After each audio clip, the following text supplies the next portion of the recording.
Hello students, कैसे हैं आप लोग। तो आई होप आपका फर्स्ट एफएलटी अच्छा गया होगा। तो आज सेकंड एफएलटी का केमिस्ट्री वाले पोर्शन का अगेन स्टार्टिंग वाले कुछ क्वेश्चंस मैं डिस्कस करने वाला हूँ। तो चलिए स्टार्ट करते हैं हम लोग। यहाँ हम लोग फर्स्ट क्वेश्चन देख सकते हैं। ये काफी सिंपल क्वेश्चन है और अगेन ये वाला सवाल सबसे होना भी चाहिए था। तो आपसे पूछा जा रहा है अल्काइल हैलाइड जब मेटालिक सोडियम से ड्राई ईथर में रिएक्शन करता है सो क्या देता है। ठीक है, ये बेसिकली एक बहुत फेमस रिएक्शन है जिसका नाम रहता है वुड्स रिएक्शन। ये रिएक्शन को लिख के भी बता देते हैं। सो अल्काइल हैलाइड को हम लोग RX से डिनोट करते हैं। साथ में हम लोगों ने मेटालिक सोडियम लिया हुआ है और ड्राई ईथर की प्रेजेंस में ये रिएक्शन करवाया जा रहा है। सो यहाँ हमारे पास जो प्रोडक्ट बनेगा उसको हम लोग R से डिनोट करते हैं और साथ में बाय प्रोडक्ट आ जाता है 2NX। ठीक है, लिसनर्स को ये बता दें कि ये one of the best method होता है for producing symmetric alkyl alkanes. Symmetric alkanes की बात कर रहे हैं तो सिमेट्रिक अल्केन्स के लिए ये one of the best method माना जाता है। अपार्ट फ्रॉम दिस यहाँ पे कुछ और भी रिएक्शन के नाम लिखे हुए हैं, उसको भी एक बार फटाफट देख लेते हैं। फ्रैंकलिन रिएक्शन तब बोला जाता है जब सोडियम की जगह हम लोग जिंक यूज करते हैं। असेंडमेयर रिएक्शन ऑल टुगेदर एक डिफरेंट कैटेगरी ऑफ रिएक्शन है। जब हम लोग डायजोनियम सॉल्ट्स यूज करते हैं तब सैंडमेयर रिएक्शन किया जाता है। और एक और रिएक्शन हम लोग देख सकते हैं कोलबेज रिएक्शन। सो कोलबेज रिएक्शन अगेन एक एंटायरली एक डिफरेंट रिएक्शन है।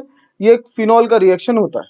सो यहाँ हम लोग अल्काइल हैलाइड की बात कर रहे हैं और बिकॉज अल्काइल हैलाइड की बात कर रहे हैं सो यहाँ पे करेक्ट ऑप्शन होने वाला है वुड्स रिएक्शन।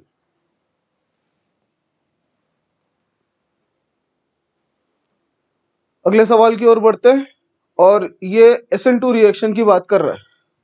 तो यहाँ पूछा जा रहा है कि SN2 रिएक्शन जो है उसमें बेस्ट रिजल्ट कौन देने वाला है। बेस्ट रिलेटिव रेट की बात कर रहा है और जब बेस्ट रिलेटिव रेट की बात कर रहा है तो ये बेस्ट रिजल्ट की बात कर रहा है।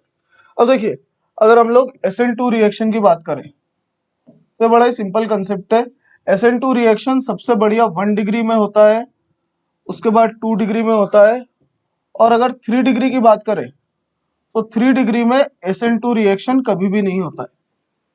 ठीक है, सो बेसिकली यहाँ पे अगर हम लोग बात करें 1 डिग्री की बात करें तो यहाँ देख सकते हैं हम लोग ये 1 डिग्री अल्काइल हैलाइड है, ये भी 1 डिग्री अल्काइल हैलाइड है, ये भी 1 डिग्री है और ये भी 1 डिग्री। ठीक है, अब देखिए यहाँ पे थोड़ा सा कंफ्यूजन हो गया क्योंकि सारे अल्काइल हैलाइड 1 डिग्री है।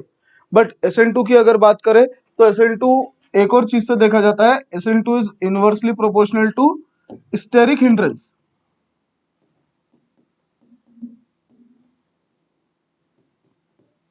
स्टेरिक हिंड्रेंस बोलने का मतलब है कितनी कम रुकावट है। ठीक है, जिस भी कार्बन पे अटैक होने वाला है, इस कार्बन पे अटैक होने वाला है, जिस भी कार्बन से हमारा ब्रोमीन जुड़ा हुआ है इसके ऊपर अटैक होने वाला है, तो जितनी कम रुकावट है इतना अच्छा SN2 होगा। अब आप देख सकते हैं इस कार्बन के आसपास ये ग्रुप थोड़ा सा क्राउड कर रहा है, इस कार्बन पे देखेंगे तो ये भी क्राउडिंग दे रहे हैं, इसके पास देखेंगे तो क्राउडिंग थोड़ा कम है। पर जो सबसे आसानी से अप्रोचेबल ग्रुप है, जिसके ऊपर सबसे आसानी से अटैक हो सकता है, वो ऑप्शन सी में मुझे दिखता है। यहाँ पे स्टेरिक क्राउडिंग सबसे कम है, तो यहाँ पे जो आंसर होने वाला है वो अगेन आंसर सी होने वाला है। और इसके अंदर रिलेटिव रेट की बात की है, जैसे क्वेश्चन बोल रहा है रिलेटिवली बेस्ट किस में होने वाला है, सो रिलेटिवली बेस्ट यहाँ पे ऑप्शन सी में होने वाला है। अपार्ट फ्रॉम दिस एक और चीज डिस्कस कर ली जाए, ये जो बीटा क्राउडिंग वाले ग्रुप्स रहते हैं यहाँ पे SN2 का रेट बहुत कम होता है। अगर एलिमिनेशन होने वाला होता है तो एलिमिनेशन ज्यादा प्रेफर्ड रहता है बीटा क्राउडेड पे एज कम्पेयर टू SN2। अगले सवाल में देखेंगे thermal decomposition of alkanes in absence of air. ठीक है, डिकम्पोजिशन की बात कर रहा है, तोड़ने की बात कर रहा है। अब यहाँ पे अलग अलग ऑप्शंस दिए हुए हैं और कुछ ऑप्शंस तो ऐसे ही एलिमिनेट किए जा सकते हैं। जैसे देखिए इसने एब्सेंस ऑफ एयर बोला है, एब्सेंस ऑफ एयर बोला है मतलब इसने एब्सेंस ऑफ ऑक्सीजन की बात की। सो ऑब्वियसली ऑक्सीडेशन और कंबशन तो यहाँ पे हो ही नहीं सकता, क्योंकि अगर ऑक्सीडेशन और कंबशन की बात करें तो ये तो ऑक्सीजन की प्रेजेंस में होता है और एब्सेंस ऑफ एयर में तो इसका सवाल ही नहीं उठता है। हाइड्रोजनेशन की बात करते हैं तो ये बात हमेशा आप याद रखें, अल्केन्स जो रहते हैं वो सबसे ज्यादा रिड्यूस्ड फॉर्म होता है, इसको हाइड्रोजनेट नहीं किया जाता है। अल्केन्स को किसी भी हालत में हम लोग हाइड्रोजनेट और फर्दर हाइड्रोजन इसमें ऐड नहीं किए जा सकते। सो ऑप्शन सी का भी कोई मतलब नहीं निकलता है। जो करेक्ट ऑप्शन है वो होता है पायरोलिसिस। ये पायरोलिसिस को एक और नाम से बुलाते हैं, इस पायरोलिसिस को हम लोग क्रैकिंग भी बोलते हैं। ये फ्री रेडिकल मैकेनिज्म से होता है, जहाँ पे एक बड़े अल्केन को लेके छोटे अल्केन और अल्कीन के कॉम्बिनेशंस में तोड़ा जाता है, या फिर अल्कीन और हाइड्रोजन के कॉम्बिनेशन में तोड़ा जाता है। सो अगेन, जो ब्रेकिंग है, डिकम्पोजिशन, थर्मल डिकम्पोजिशन है, उसको एक और नाम से बुलाएंगे, that is going to be pyrolysis. तो अगले सवाल में अगर हम लोग देखें, सो बेसिकली ये नॉमेनक्लेचर का एक क्वेश्चन है। नॉमेनक्लेचर में सबसे पहले आप लोग ये ध्यान रखें, नॉमेनक्लेचर में सबसे ज्यादा प्रायोरिटी दी जाती है फंक्शनल ग्रुप को। फंक्शनल ग्रुप के बाद नेक्स्ट प्रायोरिटी जो रहती है वो डबल और ट्रिपल बॉन्ड की रहती है, और डबल और ट्रिपल बॉन्ड के बाद हम लोग साइड चेन को प्रायोरिटी देते हैं। तो इस मॉलिक्यूल में हम लोग देख सकते हैं डबल बॉन्ड प्रेजेंट है, और हम लोग कोशिश करेंगे उस एंड से स्टार्ट करें जहां पे डबल बॉन्ड को लोएस्ट पॉसिबल पोजीशन हम लोग दे पाए। सो इसीलिए हम लोग देख सकते हैं यहाँ पे हम लोगों ने 1 नंबरिंग दी है, because double bond first position पे आ रहा है, सेकंड, थर्ड। अब यहाँ पे थर्ड पे आके हम लोग रुक जाते हैं, बिकॉज जब हमारे पास डबल बॉन्ड इंक्लूड हो चुका है मेन चेन में, नेक्स्ट प्रायोरिटी हमारे पास में रहती है लेंथ ऑफ द चेन पे। तो अगर हम लोग लेंथ ऑफ चेन देखें 4, 5, 6, अगेन 4, 5, 6, यहाँ से हमारे पास अगेन दो ऑप्शन आ रहे हैं, 6 मेंबर की हमारे पास 2 कार्बन की चेन्स बन रही है। सो बड़ा अच्छा क्वेश्चन बोलूंगा मैं इसको, बिकॉज जब नंबर ऑफ कार्बन भी सेम हो जाते हैं, सो नेक्स्ट प्रायोरिटी दी जाती है उस चेन को जिसके पास में ज्यादा नंबर ऑफ साइड चेन्स होते हैं। सो अगर ज्यादा नंबर ऑफ साइड चेन की बात करें, सो इस चेन को हम लोग प्रिफर करेंगे, बिकॉज हम लोग देख सकते हैं इस चेन को लेने से हमारे पास में 2 साइड चेन्स आती हैं। और अगर हम लोग इस साइड चेन को ले लेते, अगर हम लोग लेफ्ट वाली साइड चेन को ले लेते, तो हमारे पास केवल एक कॉम्प्लेक्स साइड चेन आती, जिससे रिजल्ट्स अलग आते।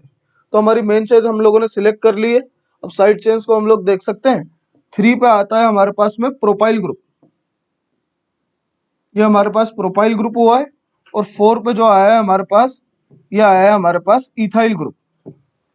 ठीक है, सो अल्फाबेटिकल ऑर्डर में हम लोग नेम करेंगे इसको, और अल्फाबेटिकल ऑर्डर में नेम करेंगे तो पहले इथाइल को 4th पोजीशन पे, 3rd पोजीशन पे प्रोपाइल, 6 कार्बन की चेन है इसलिए हेक्स आ जाएगा, और फर्स्ट पोजीशन पे डबल बॉन्ड, तो ये हेक्सवनीन आ जाएगा।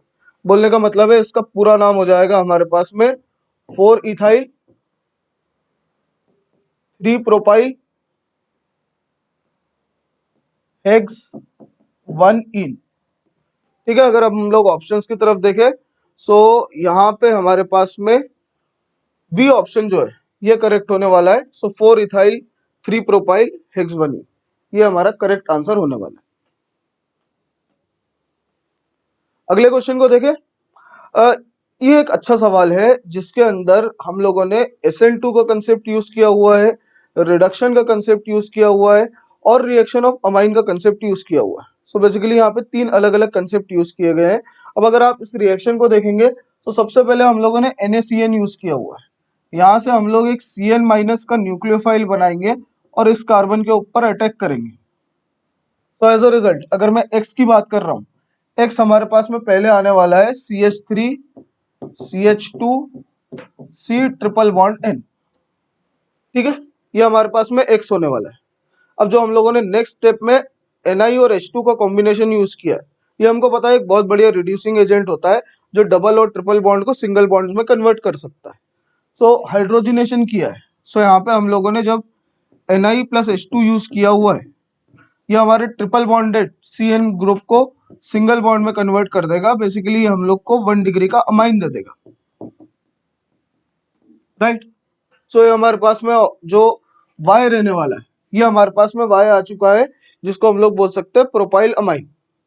अब लास्ट वाला जो रिएक्शन है, ये आप पढ़ेंगे एसाइलेशन ऑफ अमाइंस में। सो असाइलेशन जब हम लोग इसका करेंगे, जब हम लोग इसको एसिटिक एनहाइड्राइड से रिएक्ट कर रहे हैं, ये मॉलिक्यूल हो जाएगा एसिटिक एनहाइड्राइड का।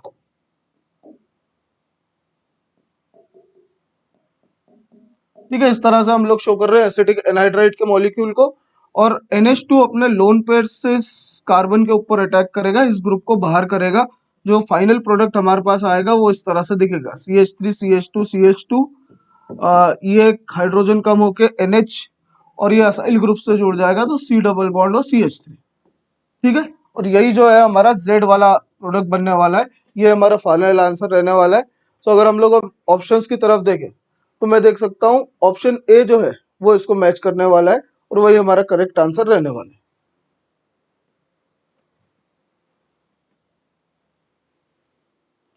नेक्स्ट सवाल की ओर बढ़ते हैं। ये मुझे बोल रहा है कि कौन सा वाला कंपाउंड है जो 50% NaOH के सोल्यूशन के साथ में अल्कोहल और एसिड देगा। देखिए, जब भी इस तरह से बात करें कि अल्कोहल और एसिड का कॉम्बिनेशन मिल रहा है, ये मोस्टली केनिज़ारो रिएक्शन की बात कर रहा है। अब कैसे मैंने सोचा कि केनिज़ारो रिएक्शन की बात कर रहा है, 50% NaOH को यूज करके मैं सोच सकता हूँ कि एक केनिज़ारो रिएक्शन की बात कर रहा है। तो कॉन्सेंट्रेटेड, हमें पता है कि जब भी अल्फा हाइड्रोजन प्रेजेंट नहीं होता, केनिज़ारो का कंडीशन क्या रहता है? केनिज़ारो का कंडीशन रहता है कि अल्फा हाइड्रोजन प्रेजेंट नहीं होना चाहिए। सो अल्फा हाइड्रोजन प्रेजेंट ना होना चाहिए और उसके बाद में कॉन्सेंट्रेटेड बेस यूज करें। अब ये आपको समझना पड़ेगा कि कॉन्सेंट्रेटेड बेस की जगह पे कभी कभार ये टर्म भी यूज किया जाता है, 50% NaOH भी यूज किया जाता है। सो 50% NaOH या 50% KOH, दोनों में से कुछ भी जब भी बोलेगा, ये आपको कॉन्सेंट्रेटेड बेस बता रहा है।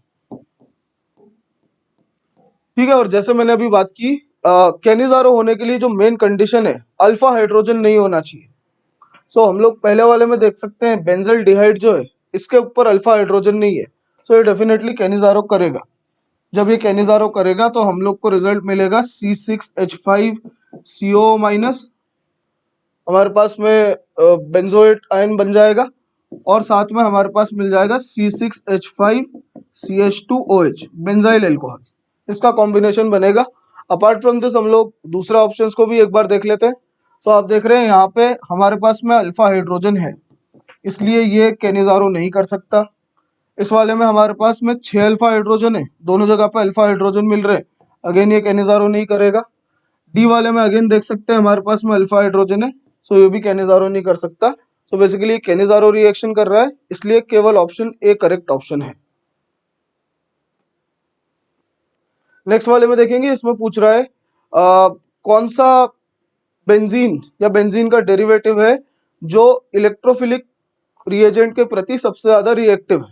ठीक है, देखिए, अगर हम लोग ये बात करें रिएक्टिव टुवर्ड्स इलेक्ट्रोफिलिक रिएजेंट, सो ये डायरेक्टली प्रोपोर्शनल है इलेक्ट्रॉन डेंसिटी के,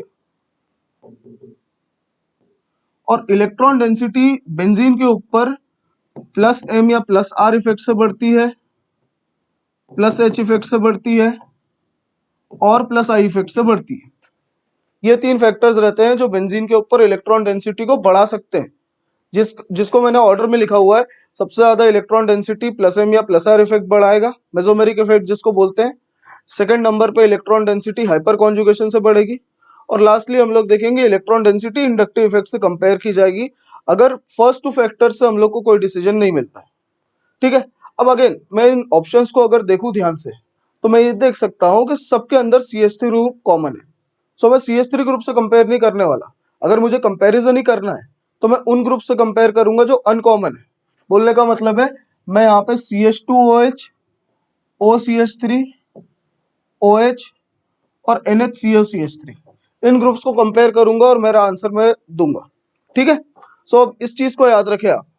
अगर हम लोग CH2OH की बात करें, CH2OH किस तरह का ग्रुप रहेगा? यहाँ पे CH2OH यहाँ पे माइनस आई का काम करेगा। इसलिए माइनस आई का काम करेगा क्योंकि ऑक्सीजन के लोन पर बेंजीन के साथ डायरेक्टली अटैच नहीं है और ऑक्सीजन कार्बन से इलेक्ट्रॉन ले रहा है। सो कार्बन को इलेक्ट्रॉन डेफिशिएंट बना रहा है। सो कार्बन यहाँ पे बेंजीन से इलेक्ट्रॉन खींचने की थोड़ी सी टेंडेंसी रखेगा, राइट। सो CH2OH एक तरह का एक्टिवेटिंग ग्रुप तो डेफिनेटली नहीं रहने वाला है यहाँ पे, इसलिए ऑप्शन ए हमारा करेक्ट नहीं हो सकता। अब हमारे पास बचे OCH3, OH और NHCOCH3। तो एक जनरल ऑर्डर है प्लस एम का, जिसको आप याद रखें तो आपको बेटर आइडिया रहेगा एसिडिक बेसिक स्ट्रेंथ जज करने में, इलेक्ट्रोफिलिक और न्यूक्लियोफिलिक सब्स्टिट्यूशंस जज करने में। सो प्लस एम का कुछ इस तरह से ऑर्डर रहता है।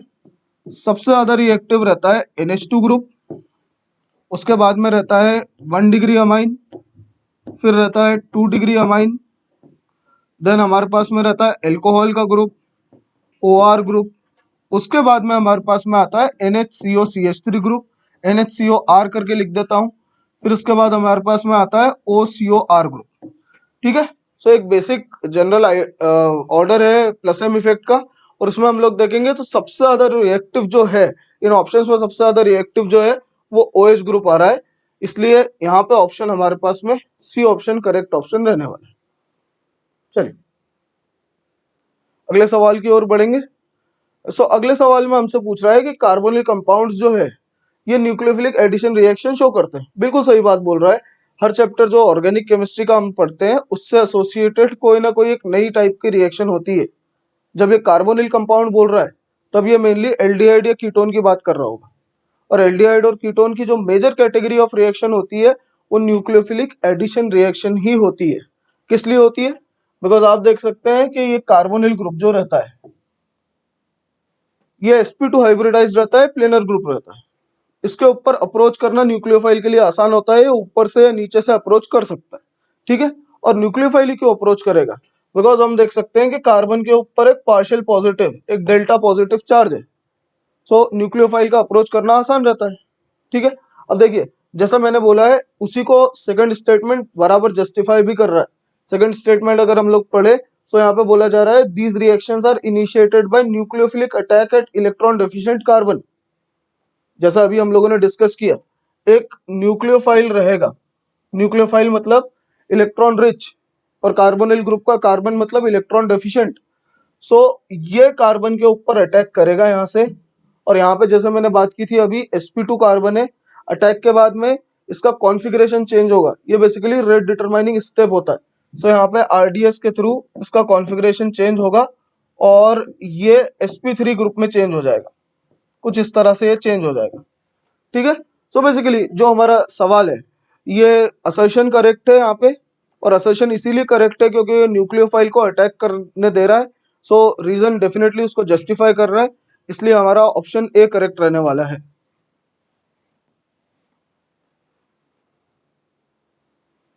अगले सवाल में हम लोग देखेंगे, यहाँ पूछ रहा है कौन सा एलिमेंट कमर्शियली एक्सट्रैक्ट किया जाता है इलेक्ट्रोलाइसिस ऑफ एक्वस सॉल्यूशन से। बढ़िया सवाल बोलूंगा मैं इसको। देखिए अब इसमें थोड़े से कुछ कंसेप्ट है जो आप पहले से समझ लीजिए। सो एल्यूमिनियम और सोडियम ये बहुत रिएक्टिव मेटल्स हैं, इनको आप एक्वस सॉल्यूशन के इलेक्ट्रोलाइसिस से एक्सट्रैक्ट नहीं कर सकते। अगर आपको एल्यूमिनियम या सोडियम चाहिए तो आपको इनके मोल्टन फॉर्म को यूज करना पड़ेगा, मोल्टन सॉल्ट्स के सॉल्यूशन को यूज करना पड़ेगा, नॉट सॉल्यूशन, सॉल्यूशन बोलना गलत रहेगा। आपको इनके मोल्टन सॉल्ट्स को यूज करना पड़ेगा एल्यूमिनियम या सोडियम को लाने के लिए। अब बचे हमारे पास में क्लोरीन और ब्रोमीन। तो पहली बात मैं आपको बताऊं, क्लोरीन लाने के लिए जो वैल्यू लगती है वो -1.36 वोल्ट्स लगती है। अगर आप किसी एक्वस सॉल्यूशन का इलेक्ट्रोलाइसिस करेंगे सो वाटर से O2 लाने के लिए जो वैल्यू रहती है -1.23 वोल्ट्स रहती है। बोलने का मतलब ऑक्सीजन लाना ज्यादा आसान है as compare to chlorine. But यहाँ पे इलेक्ट्रोकेमिस्ट्री में एक बहुत इंपॉर्टेंट फंडा पढ़ाया जाता है जिसको बोलते हैं concept of over potential. Oxygen का जो बनना रहता है वो काइनेटिकली बहुत स्लो प्रोसेस होता है, इसलिए एक्स्ट्रा वोल्टेज लगाया जाता है जिससे Cl2 भी बनने लग जाती है, और Cl2 का बनना एक बहुत काइनेटिकली फेवरेबल प्रोसेस है। इसलिए आप हमेशा इस बात को ध्यान रखें, कभी भी क्लोराइड के एक्वस सॉल्यूशन का इलेक्ट्रोलाइसिस किया जाएगा तो O2 नहीं बनेगा बट क्लोरीन बनेगा। सेकेंडली अगर आप ब्रोमीन की बात करें, सो ब्रोमीन का जो ऑक्सीडेशन पोटेंशियल रहता है इसकी वैल्यू रहती है -1.08 वोल्ट। बोलने का मतलब है ब्रोमीन तो और आसानी से बनाया जा सकता है, ठीक है। बट देखिए यहाँ पे एक शब्द यूज किया गया है कमर्शियली, ठीक है। अगर कमर्शियली की बात करेंगे हम लोग, सो सी वाटर के अंदर क्लोराइड की कॉन्सेंट्रेशन बहुत ज्यादा रहती है और ब्रोमाइड की कॉन्सेंट्रेशन बहुत कम रहती है। तो अगर हम लोग कमर्शियल यूज के लिए बात करेंगे तो ब्रोमीन अगर हम लोग सी वाटर से बनाना चाहेंगे या एक्वस सॉल्यूशन से बनाना चाहेंगे वो हमारे लिए प्रॉफिटेबल नहीं होगा, इसलिए इसका ऑप्शन सिर्फ एक हो सकता है और वो हो सकता है क्लोरीन।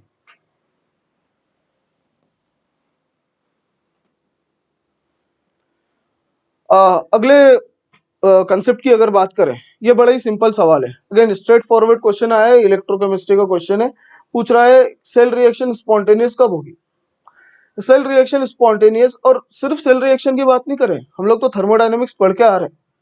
थर्मोडायनेमिक्स के अकॉर्डिंग ये इलेक्ट्रोकेमिस्ट्री का सवाल हो कि किसी और चीज का सवाल हो, अगर आप स्पॉन्टेनिटी की बात कर रहे हैं तो स्पॉन्टेनियस कोई चीज तभी हो सकती है जब डेल्टा जी नेगेटिव होता है, ठीक है। तो ऑप्शन ए डेफिनेटली मुझे दिख रहा है ये करेक्ट ऑप्शन है।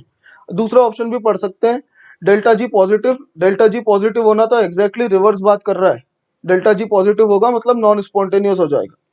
सी और डी ऑप्शन बोल रहा है E naught reduction is positive, E naught reduction is negative. यहाँ पे कुछ स्टूडेंट्स डेफिनेटली एक सिली मिस्टेक कर सकते हैं। हम लोग को रिडक्शन या ऑक्सीडेशन पोटेंशियल से मतलब नहीं होता, हम लोग को ई नॉट सेल से मतलब होता है। देखिए इनको इक्वेशन के फॉर्म में मैं लिख के बता सकता हूँ। So delta G not definitely ये नेगेटिव होगा तो स्पॉन्टेनियस होता है। अब डेल्टा जी नॉट को आप लोग ऐसा भी लिख सकते हैं minus n F E naught cell. ध्यान दे मैंने यहाँ पे क्या लिखा है, मैंने यहाँ पे ई नॉट सेल लिखा है, मैंने यहाँ पे ई नॉट रिडक्शन या ऑक्सीडेशन की बात नहीं की। और बिकॉज यहाँ पे ई नॉट सेल लिखा है सो ई नॉट सेल को पॉजिटिव होना चाहिए। ठीक है, इसका मतलब यहाँ पे जो करेक्ट ऑप्शन होना चाहिए वो ए होना चाहिए।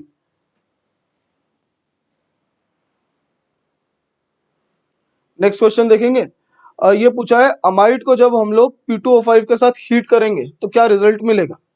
ठीक है, तो पहली चीज समझे आप P2O5 का यूज क्या है। P2O5 एक डिहाइड्रेटिंग एजेंट होता है। डिहाइड्रेटिंग एजेंट मतलब वाटर रिमूव करने वाला एजेंट होता है। ये P2O5 आप ऑर्गेनिक केमिस्ट्री में बहुत सी अलग अलग जगह पे देख सकते हैं।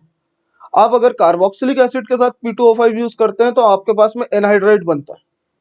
अगर आप एल्कोहल के साथ P2O5 और हीट करते हैं तो E2 रिएक्शन होता है। पर यहाँ पे हम लोगों ने अमाइड के साथ P2O5 यूज किया हुआ है। बेसिकली हम लोग H2O निकालना चाह रहे हैं। सो एक अमाइड का स्ट्रक्चर अगर हम लोग बनाए C double bond O NH2, ये अमाइड हो गए। और इससे अगर हम लोग H2O निकालेंगे तो 2 हाइड्रोजन और एक ऑक्सीजन रिमूव करेंगे। सो ये बन जाएगा हमारे पास में C ट्रिपल बॉन्ड N। ठीक है, अब बेसिकली ये बस एक शॉर्ट ट्रिक है जिसको मैं डिस्कस कर रहा हूँ। यहाँ पे हम लोग मैकेनिज्म में नहीं जा रहे और मैकेनिज्म में जाने का कोई यूज भी नहीं है। स्पेसिफिकली अगर नीट की बात करें हम लोग को P2O5 का यूज समझ में आना चाहिए, उसको कहाँ पे यूज करना है। सो जब भी आप ये इस बात को याद रखें, जब भी हम लोग अमाइड के ऊपर P2O5 को यूज करते हैं तो डिहाइड्रेशन होने की वजह से ये नाइट्राइल ग्रुप, साइनाइड ग्रुप भी बोलते हैं इसको, नाइट्राइल ग्रुप के अंदर कन्वर्ट हो जाता है। इसलिए यहाँ पे ऑप्शन ए करेक्ट ऑप्शन होने वाला है।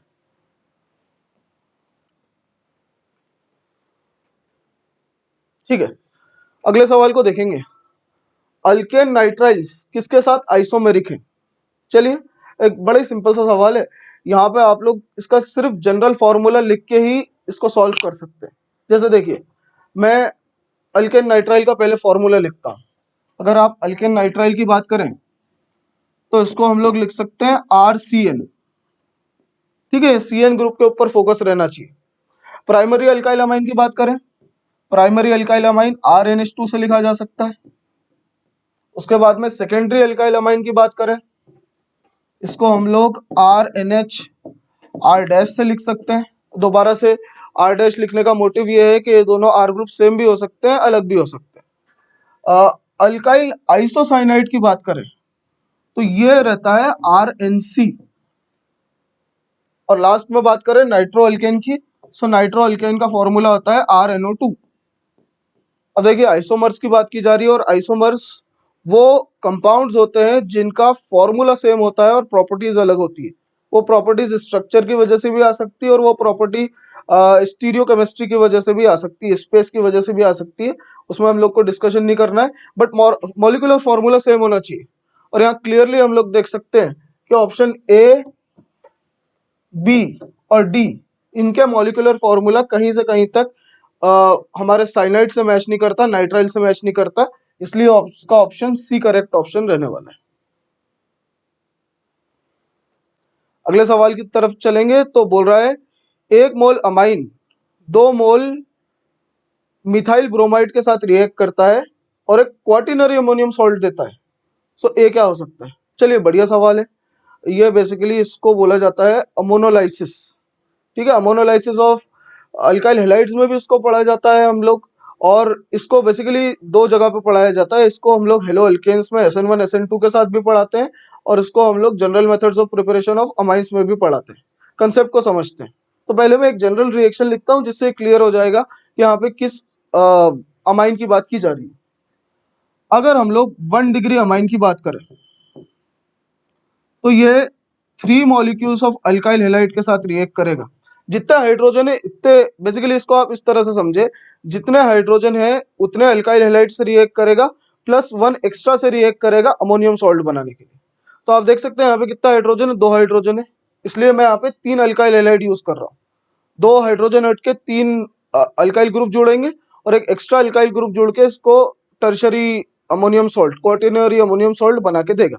ठीक है, तो यहाँ पे कितने मॉलिक्यूल्स लग जाएंगे, 3, 4 डिग्री सॉल्ट बनाने के लिए। अगर हम लोग 2 डिग्री अमाइन की बात करें तो RNH लिख देते हैं। अब यहाँ पे देख सकते हैं आप कितना हाइड्रोजन है, केवल 1 हाइड्रोजन है, तो 1 हाइड्रोजन है तो कितने मोल्स लगेंगे इसके, 2 मोल्स लगेंगे सेम रिजल्ट के लिए। अगर हम लोग 3 डिग्री अमाइन की बात करें तो 3 डिग्री अमाइन केवल 1 मोल से रिएक्ट करेगा और आपको सेम रिजल्ट देगा। अब जैसे मैंने बोला, मैं जनरल रिएक्शंस लिख देता हूँ, वहां से क्लियर हो जाएगा कि हमारा फाइनल आंसर क्या आने वाला है। तो दोबारा से हम लोग सवाल पढ़ लेते हैं। यहाँ पे पूछा जा रहा है 1 मोल अमाइन 2 मोल मिथाइल ब्रोमाइड से रिएक्ट करता है और 2 मोल मिथाइल ब्रोमाइड से रिएक्ट करता है। इसका मतलब हम लोग यहाँ पे 2 डिग्री अमाइन ढूंढ रहे हैं, यहाँ पे हम लोग 2 डिग्री का अमाइन ढूंढ रहे हैं। और देख सकते हैं यहाँ पे ये वाला 1 डिग्री का अमाइन है, ये डेफिनेटली आंसर नहीं हो सकता है। ये वाला 3 डिग्री का अमाइन है, ये भी आंसर नहीं हो सकता है। ये पाइपिरिडीन आप देख सकते हैं, ये 2 अल्काइल ग्रुप से कनेक्टेड है, तो ये 2 डिग्री का अमाइन है और ये आंसर आपका सही होने वाला है। सो यहाँ option C is going to be the correct option. Next सवाल की ओर चलें और ये बोल रहा है एनिलीन एक वीकर बेस है as compare to benzyl amine. बिल्कुल सही बात बोल रहा है। देखिए, बेसिक नेचर की बात कर रहा है और अमाइन के बेसिक नेचर की बात कर रहा है। अमाइंस एक तरह के लुईस बेसिस होते हैं। लुईस बेस वो होता है जो अपने लोन पेयर दे के वर्क करता है। बोलने का मतलब है, अगर आप अमाइंस की बेसिसिटी की बात करेंगे, जितना लोन पेयर का डेंसिटी होगा, जितना लोन पेयर अपने पास खुद रखेगा, उतना देने की क्षमता ज्यादा रहेगी। ठीक है, अब एनिलीन की अगर आप बात करें, सो ये देखिए आप, ये एनिलीन बना लेते हैं हम लोग, ये एनिलीन बनाते हैं और ये एनिलीन में लोन पेयर है। ये लोन पेयर बेंजीन रिंग के साथ रेजोनेंस में जाएगा। अगर ये लोन पेयर बेंजीन के साथ रेजोनेंस में जाता है तो नाइट्रोजन के पास कम अवेलेबल रहता है। इसका मतलब नाइट्रोजन इसको अच्छे से डोनेट नहीं कर सकता है, तो नाइट्रोजन का बेसिक नेचर कम कर देता है। पर अगर हम लोग बेंजाइल अमाइन की बात करें, तो बेंजाइल अमाइन कुछ इस तरह से लिखा जा सकता है।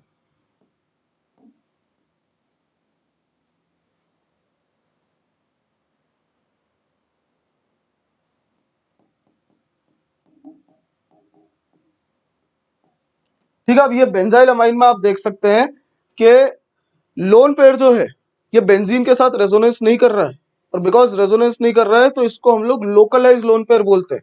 एक जगह रुका हुआ लोन पेयर है, इसको देने में आसानी रहेगी। सो जो फर्स्ट स्टेटमेंट बोल रहा है कि aniline is weaker base as compare to benzyl amine, ये डेफिनेटली एक करेक्ट ऑप्शन है। सेकंड में देखते हैं, और सेकंड में भी वही बात बोल रहा है। ये बोल रहा है बेसिकली एनिलीन के अंदर मेसोमेरिक इंटरेक्शन जो है बेंजीन रिंग और अमाइनो ग्रुप के बीच में अकर करता है। सो यस डेफिनेटली, अभी जो मैंने जस्टिफाई किया बिल्कुल सेम रीजन के साथ ही जस्टिफाई किया है, क्योंकि एनिलीन के अंदर रेजोनेंस हो जाता है, मेसोमेरिक इफेक्ट जिसको बोला जा रहा है, मेसोमेरिक इंटरेक्शन जिसको बोला जा रहा है।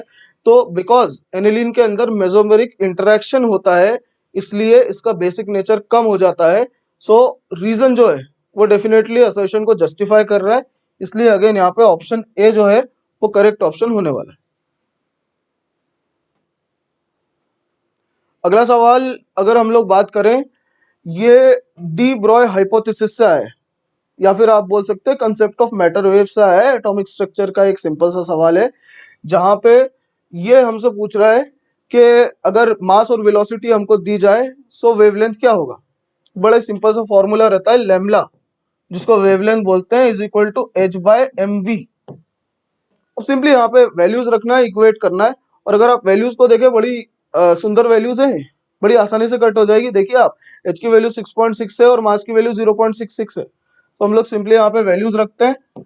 6.6 10 की पावर -34 ये h की वैल्यू हो जाएगी, 0.66 ये मास की वैल्यू, और 100 वेलोसिटी की वैल्यू दे रखी है। ठीक है, तो जिसको जब आप इसको सॉल्व करेंगे हमारे पास answer 10 to the power -35 metre आ जाएगा, और ऑप्शन बी जो है वो करेक्ट ऑप्शन हो जाएगा। तो हमारे पास जो अगला 66 क्वेश्चन है, उसके लिए हम यहाँ पर इस क्वेश्चन का बहुत सरल आसान शब्दों में अपने सॉल्यूशन को देखें। तो क्वेश्चन हमारे पास है, if n = 6 the correct sequence for filling of electron will be. मतलब जब n का मान 6 है तो हमें इलेक्ट्रॉन निम्न कक्षकों के लिए किस ऑर्डर में रखना है, ये हमारा क्वेश्चन है। तो आइए हम लोग सबसे पहले क्या इस क्वेश्चन के लिए हमारे पास जो भी ns के लिए वैल्यू है उनका क्या वैल्यू पुट करें, तो ताकि 6 हमारे पास आए और उस 6 के आधार पर क्या हम अपने एनर्जी ऑर्डर को चेक कर कक्षकों के लिए इलेक्ट्रॉन निम्न से उच्च की ओर रखें। तो यहाँ पर अगर मैं इसके लिए n6 लेता हूं तो ये 6s हो जाएगा। n-1 d कह रहा है, अगर मैं d के लिए n की वैल्यू 6 लेता हूं तो यहाँ पर 6 - 1 क्या हमारे पास 5d बन जाएगा। अगर मैं f के लिए n की वैल्यू क्या लेता हूं, यहाँ पर 6, तो मेरे पास 6 - 2 f का 4f हो जाएगा। और अगर p के लिए मैं n की वैल्यू 6 लेता हूं तो 6p। मतलब हमारे पास ये 4 तरह का ऑर्बिटल है। अब मुझे इनकी क्या निकालना है, एनर्जी, और एनर्जी निकालते बराबर क्या मेरा ऑर्डर तैयार हो जाएगा। तो मैं सबसे पहले एनर्जी के लिए n+l कर देता हूं, तो यहाँ पर n6 और यहाँ पर s का l 0 हो जाएगा। तो हमारे पास n+l इसके लिए 6 आएगा, 5 प्लस यहाँ पर क्या हो जाएगा हमारे पास 2, तो यहाँ पर n+l का वैल्यू आएगा 7। यहाँ पर 4 प्लस क्या हो जाएगा f का l 3, तो यहाँ पर भी n+l क्या आएगा 7। यहाँ पर n क्या हो जाएगा 6 और p का l क्या हो जाएगा 1, तो यहाँ पर भी आएगा हमारे पास n+l 7। ठीक है। अब हमारे पास सबसे कम एनर्जी वाला जो ऑर्बिटल आया है वो ns आया है। ठीक, बाकी की हम कंपेयर करें तो सभी के लिए n+l वैल्यू क्या आ गई है, सेम। और इस स्थिति पर हमने रूल पढ़ा है कि हम n देखेंगे, जिस ऑर्बिटल जिस उपकोष के लिए n का वैल्यू कम होगा वहां एनर्जी क्या होगी, कम होगी, और जिसके लिए n का वैल्यू ज्यादा होगा उसके लिए एनर्जी ज्यादा है। तो हम कम से ज्यादा की ओर चलते हुए इन इलेक्ट्रॉनों को फील करेंगे। तो यहाँ पर हम देखें तो इसके बाद हमारे पास 4f आने वाला है। ठीक, 4f के बाद हम यहाँ पर अगला जो फील करेंगे वो 5d के अंदर करेंगे, और 5d के बाद जो हमारा आएगा वो 6p आएगा। तो हमारे पास n बराबर अगर 6 है तो उसके लिए फीलिंग कुछ इस तरह से होगी। तो आइए इस ऑर्डर को चेक कर ले। तो इस ऑर्डर को हम चेक कर पा रहे हैं, यहाँ पर हमारा ये करेक्ट ऑर्डर क्या बी के अंदर दिख रहा है। ठीक, नेक्स्ट क्वेश्चन पर आते हैं। अगला क्वेश्चन, निम्न में से कौन सा यौगिक प्रकाशिक समावयवता दर्शाता है। तो हम सब जानते हैं अगर हमारे पास ऑर्गेनिक कंपाउंड में कोई भी किरेल कार्बन है और किरेल कार्बन के साथ पॉज अर्थात प्लेन ऑफ सिमेट्री अब्सेंट है, या कहें कि सममितता का हमारे पास जो केंद्र है, तल है, वो अब्सेंट है, तो हम ऐसे कंपाउंड को क्या ऑप्टिकल एक्टिव कहते हैं। तो यहाँ पर हम देख लेते हैं कि कायरल कार्बन के साथ किस कंपाउंड में पॉज अब्सेंट है। तो देखें यहाँ पर फर्स्ट ऑप्शन में हमारे पास यहाँ से अगर इस कार्बन की बात करूं, इस कार्बन की बात करूं तो ये कतई कायरल कार्बन नहीं है, क्योंकि इनके 3 एटम क्या सिमिलर हो रहे हैं। यहाँ पर इस कार्बन की बात करता हूं तो इस कार्बन पर 2 ग्रुप सेम है, मतलब चारों वैलेंसी डिफरेंट नहीं है। ये हमारा sp3 कार्बन ही नहीं है। तो चूंकि यहाँ कोई कायरल कार्बन नहीं है तो ये ऑप्टिकल इनएक्टिव कंपाउंड हो गया। ठीक है, ऑप्टिकल एक्टिव कंपाउंड होने के लिए कायरल कार्बन मतलब sp3 कार्बन जिसकी चारों वैलेंसी 4 डिफरेंट ग्रुप एटम से जुड़ी हो। यहाँ पर भी इस कार्बन के लिए बात करता हूं तो सेम टाइप के इसके 2 ग्रुप हो गए हैं। यहाँ पर कोई भी कायरल कार्बन नहीं है, आप चेक कर सकते हो, इनके लिए चारों डिफरेंट ग्रुप नहीं है, और ये कार्बन तो sp3 भी नहीं है। तो चूंकि यहाँ पर ऑप्टिकल इनएक्टिव हमारा कंपाउंड है। अब हम इस कायरल कार्बन की बात करें तो यहाँ पर क्या ये हमारा साफ साफ कायरल कार्बन दिख रहा है। ठीक, तो यहाँ पर आप देखेंगे तो ये मिथाइल ग्रुप है, ये इथाइल ग्रुप है, दोनों ही अपने आप में डिफरेंट है।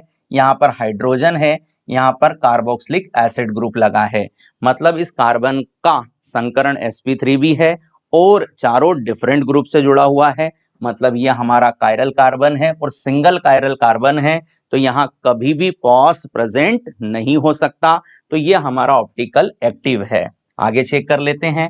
अब हमारे पास यहाँ पर लास्ट जो ऑप्शन में फिर से कार्बन के ऊपर क्या दो सेम ग्रुप आ गए हैं, कह सकते हैं चारों डिफरेंट ग्रुप नहीं है, कोई भी कायरल कार्बन नहीं होने के कारण क्या ये भी ऑप्टिकल इनएक्टिव होता है। तो हमारे पास इस क्वेश्चन का करेक्ट आंसर क्या होने वाला है, बी। ठीक, कारण है वहां कायरल कार्बन है और पॉस अब्सेंट है। नेक्स्ट क्वेश्चन देखें, तो हमारे पास जो अगला क्वेश्चन है, निम्न में से कौन सा ईथर मध्यावयवता दर्शाता है। तो भाई आपको हमेशा इस बात को ध्यान रखना है कि कोई भी ईथर तभी अपने मध्यावयव बनाएगा जब वहां ऑक्सीजन के आसपास एटलीस्ट 4 कार्बन हो, क्योंकि हम 4 कार्बन के साथ चेन को डिफरेंट कर सकते हैं और इस प्रकार क्या उसके मध्यावयव बना सकते हैं। ठीक है, तो आइए देखें। तो हमारे पास जो फर्स्ट ऑप्शन है, हम देख रहे हैं कि यहाँ आसपास 4 कार्बन हैं, बट आप ध्यान से देखोगे तो ये एक ईथर नहीं, ये कीटोन है, और कीटोन के लिए अगर मध्यावयवता बनाना है तो एटलीस्ट 5 कार्बन का होना जरूरी है, जो कि यहाँ पर है। पर हमारा क्वेश्चन ईथर के लिए है, तो हमें इस ऑप्शन को हटाकर अगले ऑप्शन पर जाना पड़ेगा। तो बी ऑप्शन की बात करूं तो एक ईथर है जिसमें हमारे पास कितना कार्बन है ऑक्सीजन के आसपास, तो 2 इस साइड 2 इस साइड, क्या हम 4 देख पा रहे हैं, मतलब यहाँ से हमारे मध्यावयव बन सकते हैं। ठीक, आप चाहो तो इस चेन को डिफरेंट कर एक इस तरह का क्या इसका मध्यावयव भी बना सकते हो।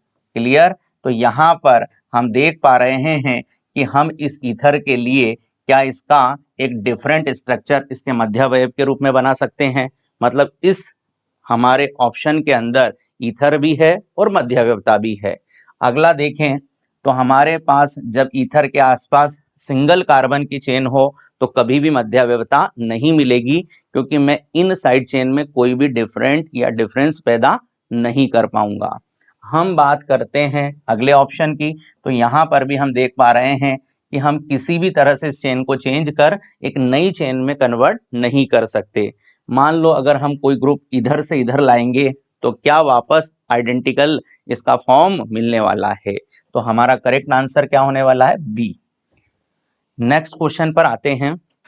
हमारे पास अगला क्वेश्चन है, the pH value of solution which particle amino acid does not migrate under the influence of electric field is called its. ठीक, तो भाई वह पीएच जिस पर आपका अमीनो एसिड किसी भी इलेक्ट्रोड की ओर मूव ना करे, ऐसे पीएच को समविभव बिंदु कहते हैं। ठीक, अमीनो एसिड अपने समविभव बिंदु पर एक ज्विटर आयन की तरह होता है। ज्विटर आयन मतलब अमीनो एसिड का ऐसा आयन जिस पर 2 पोल क्रिएट हो जाए। यहाँ पर आपका COO माइनस अपना H+ देकर नेगेटिव आयन हो जाता है, और हमारा अमीनो समूह क्या यहाँ पर अपनी लोन पेयर H+ को देकर क्या यहाँ पर अपने आप को पॉजिटिव पोल के रूप में बना लेता है। ठीक, तो हमारे पास क्या एक ऐसा पीएच है अमीनो एसिड के लिए जबकि वो क्या हो चुका है, ज्विटर आयन, और इस आयन के फॉर्म होने पर वो किसी भी इलेक्ट्रोड पर गमन नहीं करेगा, क्योंकि नेगेटिव उसको किस ओर अट्रैक्ट करने के लिए मजबूर करेगा, तो एनोड की ओर, और पॉजिटिव किस ओर अट्रैक्ट करने के लिए मजबूर करेगा, कैथोड की ओर। चूंकि दोनों पावर में सेम है इसलिए कहीं भी मूव नहीं करेगा। अगर इससे कम पीएच पर इसको ले जाओगे तो ये पॉजिटिव आयन की तरह रिएक्ट करेगा और ये कैथोड पर आगे बढ़ेगा। अगर इससे अधिक पीएच पर रखोगे तो ये नेगेटिव आयन की तरह रिएक्ट करेगा और एनोड पर अट्रैक्ट होगा, बट इस स्टेट में ये कहीं भी अट्रैक्ट नहीं होगा। इस तरह के पीएच को हम लोग इसके लिए क्या समविभव बिंदु कहते हैं, आइसोइलेक्ट्रिक पॉइंट कहते हैं। अगला क्वेश्चन देखें, तो अगला क्वेश्चन है सरलतम अमीनो अम्ल। तो हमारे पास लगभग 20 प्रकार का अमीनो एसिड होता है जो प्रोटीन निर्माण, प्रोटीन सिंथेसिस में यूज लिया जाता है, जिसमें से अगर हम सरलतम अमीनो एसिड बोलें तो वो है हमारा ग्लाइसिन। और ग्लाइसिन को एक और बात के लिए हम क्या यहाँ पर देख सकते हैं कि ग्लाइसिन एकमात्र ऐसा अमीनो एसिड है जिसके अंदर कायरल कार्बन अब्सेंट होता है और ये ऑप्टिकल इनएक्टिव प्रकाशिक निष्क्रिय होता है। अगर मैं ग्लाइसिन का यहाँ आपको स्ट्रक्चर ड्रॉ करके दूं तो यहाँ पर हम लोग जनरली किसी भी अमीनो एसिड के लिए क्या आर ग्रुप देखते हैं, बट इसका जो है आर के लिए क्या हाइड्रोजन होता है, जिसके कारण ये कार्बन कायरल नहीं हो पाता और ये ऑप्टिकल इनएक्टिव हो जाता है और यही सभी अमीनो एसिड में सबसे सरलतम अमीनो एसिड के रूप में इसीलिए देखा जाता है। तो इसका करेक्ट आंसर क्या होने वाला है? बी। ठीक, अगला क्वेश्चन देखें। तो हमारे पास जो अगला क्वेश्चन है, निम्न में से कौन सा जटिल आयन दृश्य प्रकाश को अवशोषित करता है?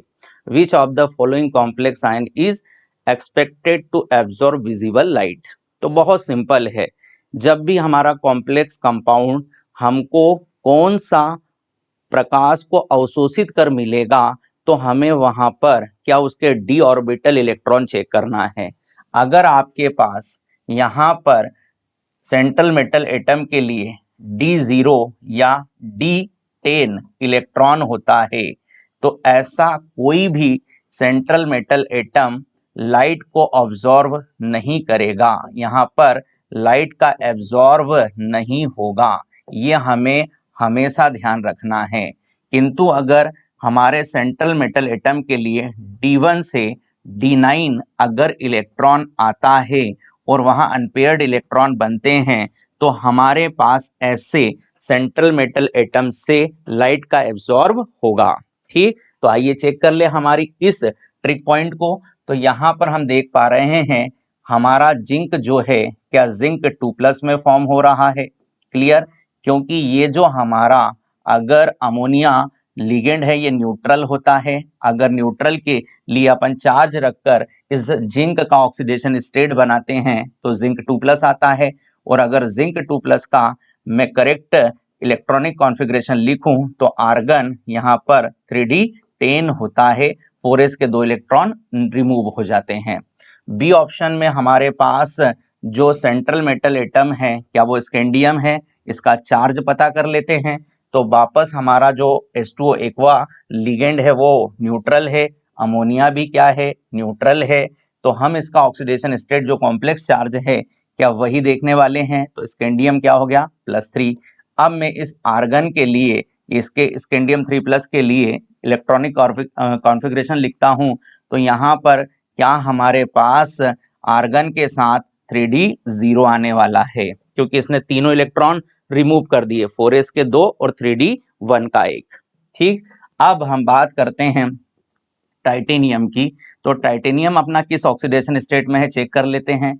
तो यहाँ पर En के लिए भी 0 और अमोनिया के लिए भी 0, दोनों न्यूट्रल लिगेंड है। तो अब हम फिर से एक बार कॉम्प्लेक्स का चार्ज सेंट्रल मेटल एटम के चार्ज के रूप में देख लेते हैं। अब यहाँ पर भी टाइटेनियम 22 से हमारे 4 इलेक्ट्रॉन चले जाएंगे तो 3D के लिए कितना हो जाएगा 0। ठीक, लास्ट वन हमारे पास है क्रोमियम। क्रोमियम का चार्ज भी हमें न्यूट्रल लिगेंड के साथ जो कॉम्प्लेक्स चार्ज है वही मिलेगा, तो क्रोमियम +2 हो गया। अब यहाँ पर आर्गन, अब 4s 1 से 1 और 3D 5 से 1 जाएगा तो हमारे पास 3D में कितना बच रहा है 4। तो अब हम बता सकते हैं कि ये कोई भी सेंट्रल मेटल एटम लाइट को एब्जॉर्ब नहीं करेंगे और कोई भी हमें एनर्जी का इमिशन नहीं देंगे। तो यहाँ से हमारे पास आंसर आ चुका है। यहाँ हमारा करेक्ट आंसर क्या होने वाला है डी। यहाँ से लाइट का एब्जॉर्प्शन कर डी इलेक्ट्रॉन अपने हायर क्या डी ऑर्बिटल में पहुंचकर हमें इमिशन देंगे। ठीक, अगला क्वेश्चन देखें। तो हमारे पास जो अगला क्वेश्चन है वह है K2Cr2O7 को अम्लीय माध्यम विलयन में Na2SO3 डालने पर हरा रंग आता है जिसका कारण निम्न का बनना है। तो ये बहुत एक फेमस रिएक्शन है भाई साहब। तो यहाँ पर हम K2Cr2O7 की रिएक्शन कराने वाले हैं सोडियम सल्फाइड से, और यहाँ पर हम सोडियम सल्फाइड के साथ रिएक्शन में क्या एसिडिक मीडियम अर्थात H2SO4 लेकर इस रिएक्शन को कराते हैं। तो जब हमारा एसिडिक मीडियम में K2Cr2O7 का रिएक्शन होता है तो इसका चेंज होता है Cr2SO4 का होल थ्राइस। साथ में बाय प्रोडक्ट में K2SO4 मिल जाएगा और आपका यहाँ पर क्या सोडियम सल्फेट भी आपको मिलेगा, क्लियर, और साथ में वाटर भी मिलेगा। तो ये आपकी कंप्लीट रिएक्शन है। बट हमें इस रिएक्शन में हरा रंग कौन देता है? तो हरे रंग के लिए हमारे पास जो जिम्मेदार सब्सटेंस है वो है क्रोमियम सल्फेट।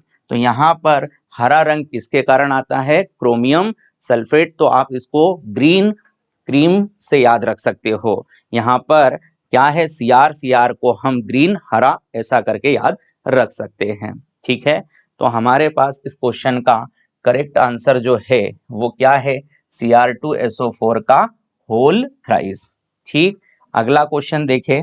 तो अगला क्वेश्चन हमारे पास है, निम्नलिखित में से एरोमेटिक यौगिक होगा। Among the following the aromatic compound is. तो एरोमेटिक के लिए हमने शर्तें पढ़ी है भाई, कंपाउंड क्या होना चाहिए? साइक्लिक होना चाहिए। और जो भी साइक्लिक हमारे सब्सटेंस है या कहें कि एटम है, इनके लिए संकरण sp2 होना चाहिए। वलय में उपस्थित सभी सदस्य का संकरण sp2 होना चाहिए। और वलय में कंप्लीट क्या चक्रीय अनुनाद होना चाहिए। और हमारे पास सबसे इंपॉर्टेंट जो शर्त है एरोमेटिक के लिए वो है 4n+2 पाई इलेक्ट्रॉन के अकॉर्डिंग क्या हमारा पाई इलेक्ट्रॉन होना चाहिए। अर्थात हमारे पास 2, 6, 10, 14 की संख्या में क्या इन तीन शर्तों के साथ पाई इलेक्ट्रॉन है तो क्या हम एरोमेटिक कंपाउंड कहेंगे। और यही तीन शर्तों के साथ अगर pi electron 4n pi electron rule से आता है, मतलब 4, 8, 12, 16 होता है, तो ये हमारे लिए एक एंटी एरोमेटिक हो जाएगा। तो आइए चेक करते हैं। और अगर ऊपर तीन शर्तों में से एक भी शर्त कम हो जाएगी तो ये एक नॉन एरोमेटिक बन जाएगा। तो आइए चेक कर लेते हैं। तो यहाँ पर चक्रीय साइक्लिक कंपाउंड है, यहाँ पर सभी जो हमारे मेंबर्ड हैं वो sp2 हाइब्रिडाइज्ड है। चाहे हम चेक कर लें तो यहाँ पर 3 सिग्मा 1 पाई, यहाँ पर 3 सिग्मा और यहाँ पर क्या एक पॉजिटिव चार्ज है। अब यहाँ पर हमारा कंजुगेशन क्या डबल सिंगल प्लस वाला है, डबल सिंगल प्लस वाला है, कंप्लीट कंजुगेशन है। यहाँ पर पाई इलेक्ट्रॉन का अगर नंबर निकाले तो 2 पाई इलेक्ट्रॉन है, मतलब हमारे हकल के रूल से एरोमेटिक बनने के लिए जो शर्त होना चाहिए वो कंप्लीट यहाँ पर मिल रही है। तो ये एक एरोमेटिक कंपाउंड है। अब हम नेक्स्ट की बात करें तो यहाँ पर भी ऑल मेंबर्ड क्या sp2 है और sp2 के साथ कंप्लीट रिजोनेंस भी है। बट अगर मैं यहाँ पर देखता हूँ तो कितना पाई इलेक्ट्रॉन है? 4 पाई इलेक्ट्रॉन है। और 4 पाई इलेक्ट्रॉन है मतलब ये हमारा एक एंटी एरोमेटिक कंपाउंड है। यहाँ पर एक बार फिर से देखें तो साइक्लिक है और ऑल मेंबर्ड क्या sp2 है और कंप्लीट रिजोनेंस है। बट कितना? 4 पाई इलेक्ट्रॉन है, मतलब ये भी एक एंटी एरोमेटिक कंपाउंड है। यहाँ पर हम देखें तो यहाँ कंफ्यूज होते हैं, यहाँ लोन पेयर रिजोनेंस में है, मतलब वो हमारा डीलोकलाइज्ड होता है और वो as a pi electron work करता है। तो यहाँ पर भी ऑल मेंबर sp2 है, कंप्लीट रिजोनेंस है, बट कितना? 4 पाई इलेक्ट्रॉन है। इसके कारण ये भी क्या है? Anti aromatic. हमसे क्वेश्चन में एरोमेटिक पूछा गया है, करेक्ट आंसर ए होने वाला है। ठीक है, नेक्स्ट क्वेश्चन पर आते हैं। अगला क्वेश्चन हमारे पास है, the reaction of benzene with carbon monoxide and HCl the presence of anhydrous AlCl3 is. तो ये बहुत फेमस रिएक्शन है, गाटरमान कोच रिएक्शन है, जिसमें हम लोग बेंजीन की रिएक्शन बेटा कार्बन मोनोऑक्साइड HCl के साथ क्या एल्युमिनियम क्लोराइड लेकर कराते हैं। तो रिएक्शन में हमारा सबसे पहले C डबल बॉन्ड O के साथ क्या इस तरीके से इन HCl की रिएक्शन पर हमारा कंपाउंड तैयार होता है। यहाँ पर ये Cl जो है हमारा एक इलेक्ट्रॉन रिच स्पीसीज है, जिसका क्या हम AlCl3 पर रिएक्शन कर यहाँ से Cl- को अलग करते हैं। ठीक, क्योंकि यहाँ पर वैकेंट डी ऑर्बिटल है। अब हमारा यहाँ पर एक इलेक्ट्रोफाइल जनरेट होगा जो कि Hc डबल बॉन्ड O+ होता है, जिसका क्या बेंजीन रिंग पर सब्स्टिट्यूशन होगा। तो यहाँ पर एक इलेक्ट्रोफाइल का बेंजीन पर अटैक कर क्या हमें इस तरीके से बेंजल्डिहाइड मिलने वाला है, जिसे हम गाटरमान कोच रिएक्शन के फॉर्म में पढ़ते हैं। ठीक, तो इस रिएक्शन का हमारा जो इलेक्ट्रोफिलिक सब्स्टिट्यूशन रिएक्शन का जो प्रोडक्ट बनता है वो है एक बेंजेल्डिहाइड। अगला क्वेश्चन देखें तो अगला क्वेश्चन जो है हमारे पास, a mixture is 18 gram water 414 gram ethanol, the mole fraction of water in mixture is. मतलब हमें वाटर का मोल फ्रैक्शन निकालना है, बट हमारे पास क्या ग्राम दिए हैं, तो सबसे पहले मोल निकालें। तो हम सबसे पहले वाटर का मोल कैसे निकालेंगे, तो वाटर का हमारे पास जो वेट है वो 18 ग्राम है और मोलर मास भी 18 ग्राम होता है। तो यहाँ पर वाटर का मोल आ गया 1। इसी तरह क्या हम इथेनॉल का मोल निकाल लेते हैं, तो इथेनॉल का मोल हमारे पास ग्राम कितने हैं, यहाँ पर 414 ग्राम। इसको डिवाइड करते हैं 46 जो कि इसका मोलर मास है, डिवाइड करने पर कितना मोल आने वाला है, 9 मोल। अब मुझे मोल प्रभाव निकालने के लिए सबसे पहले इन दोनों को ऐड करके कुल मोल देखना है। तो हमारे पास यहाँ पर कुल मोल कितना हो गया, 10।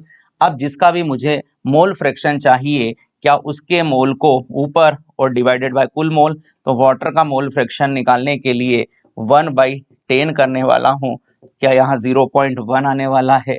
और अगर मुझे ये इथेनॉल के लिए निकालना होता तो मैं इसको दो तरीके से निकाल सकता था, यहाँ 9/10 0.9, या मैं क्या कर सकता हूँ, जिसका भी मुझे मोल प्रभाव चाहिए, क्या हम उसको निकाले गए मोल प्रभाव से माइनस कर भी इस तरीके से निकाल सकते हैं। ठीक, तो हमारे पास यहाँ पर आंसर आ चुका है। इस क्वेश्चन के लिए करेक्ट आंसर क्या है, ए। अगला क्वेश्चन देखें तो नेक्स्ट क्वेश्चन हमारे पास है, the molarity of solution made by mixing of 50 ml of concentrated S2, हमारे पास SO4 है, with 50 ml of water is.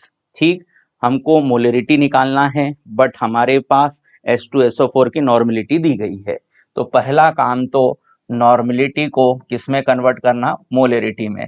तो कैसे करना है, हमारे पास normality equal to molarity into valency factor होता है। तो H2SO4 है, तो H2SO4 का हम जो n फैक्टर या वैलेंसी फैक्टर देखते हैं, क्या वो 2 होता है। तो यहाँ पर हम ले लेते हैं नॉर्मलिटी 36n, मोलरिटी इंटू बोलो 2, यहाँ से इसको आप सिंपल कर सकते हो। तो आपकी मोलरिटी यहाँ पर 18 आ चुकी है। अब हम इसको फॉर्मूले में डालते हैं, तो हमारे पास यहाँ M1 V1 और यहाँ M2 और V2 के लिए हमारे पास V1 प्लस क्या हमारा जो भी वाटर है उसको ऐड करके यहाँ रख देते हैं। तो यहाँ पर M1 का वैल्यू कितना है, 18, वॉल्यूम कितना है यहाँ पर 50 ml, नया हमें मोलरिटी चाहिए, 50 प्लस 50 कितना हो जाएगा, हमारे पास 100 होने वाला है। तो अब इसको हम सॉल्व कर लेते हैं, यहाँ से आप इसको सिंपली कर सकते हो। तो यहाँ पर आपके पास कितना आ गया, 2। अब 18 को डिवाइड करा दो आप किससे, 2 से, तो आपकी नई जो मोलरिटी है वो कितनी आने वाली है, 9। ये आपकी क्या नई मोलरता, नई मोलरिटी आ चुकी है, जो कि अपने को सी में करेक्ट दिख रहा है। अगला देखें, अगला क्वेश्चन हमारे पास, 1 ग्राम COCO3 को गर्म करने पर STP पर CO2 का कितना आयतन प्राप्त होगा। ठीक है, देखते हैं। हम बात करते हैं 1 मोल, अगर हम क्या ले लें, CaCO3, तो हमारे पास यहाँ 1 मोल CaCO3 से बनता है 1 मोल कैल्शियम ऑक्साइड और 1 मोल कार्बन डाइऑक्साइड। ठीक है, अब 1 मोल CaCO3 का अगर हम वेट निकालें तो 100 ग्राम होता है, और 100 ग्राम से 1 मोल CO2 मतलब 22.4 लीटर CO2 मिलता है। हमारे पास क्वेश्चन में कितना गिवन है, 1 ग्राम। तो आप यहाँ पर क्या सिंपली इस तरीके से कर सकते हो कि 100 ग्राम से 22.4 लीटर, तो 1 ग्राम से निकालने के लिए इसे डिवाइड कर दो, तो यहाँ पर हमारा 100 आ जाएगा। सॉल्व कर लो तो यहाँ पर आ जाएगा 0.224 लीटर। ये 1 ग्राम COCO3 से मिलने वाले CO2 का वॉल्यूम होगा। सिंपली हमें ऐसा ही इसको सिंपल कर हमेशा अपने आंसर को निकालना है। अगला क्वेश्चन देखें, तो हमारे पास जो अगला क्वेश्चन है वो 1 मोल CO2 में होता है। तो हमारे पास 1 मोल क्या है भाई साहब, CO2।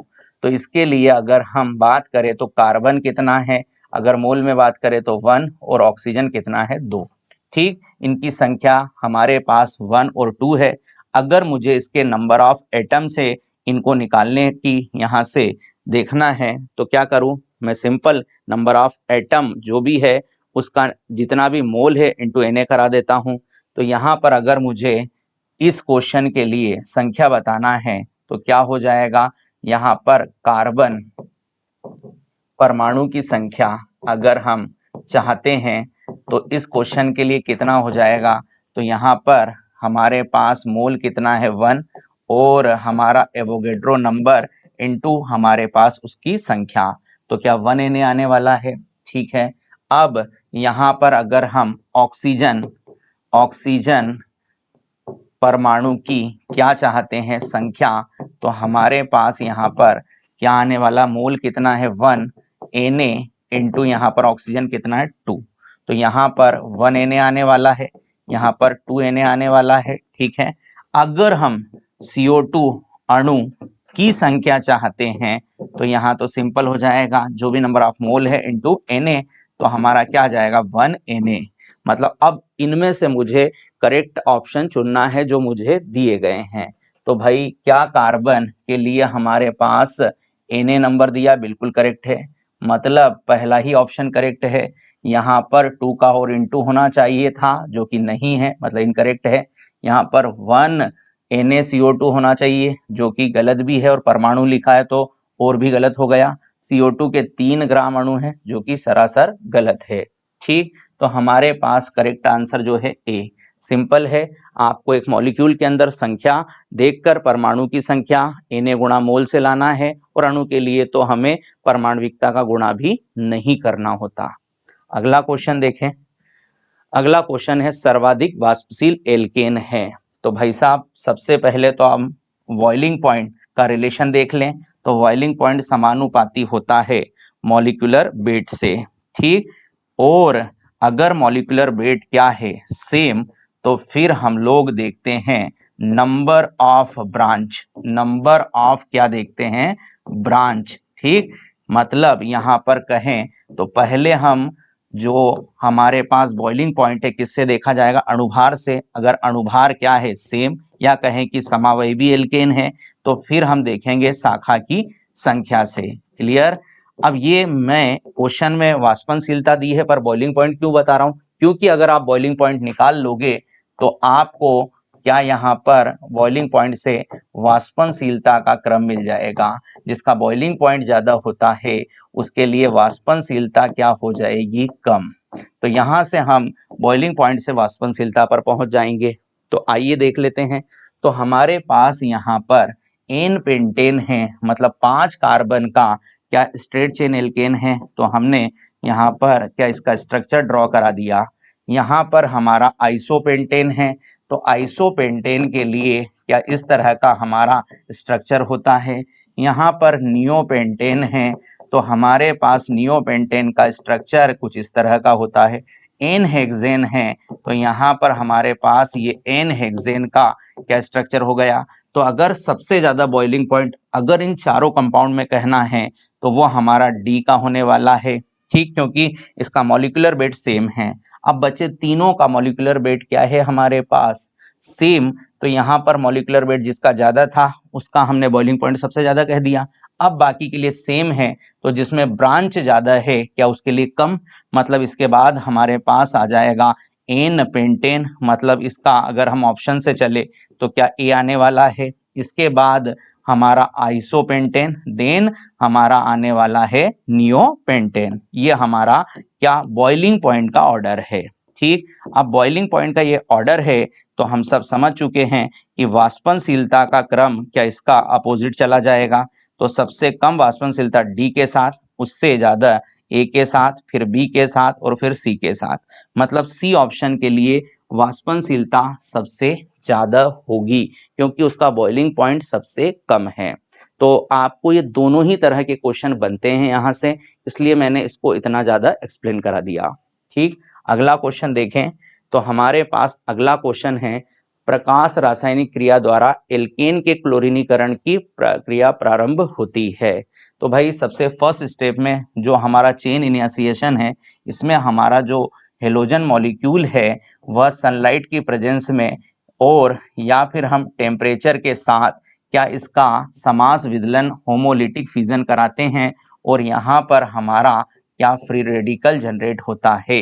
ये हमारा क्या फर्स्ट स्टेप होता है।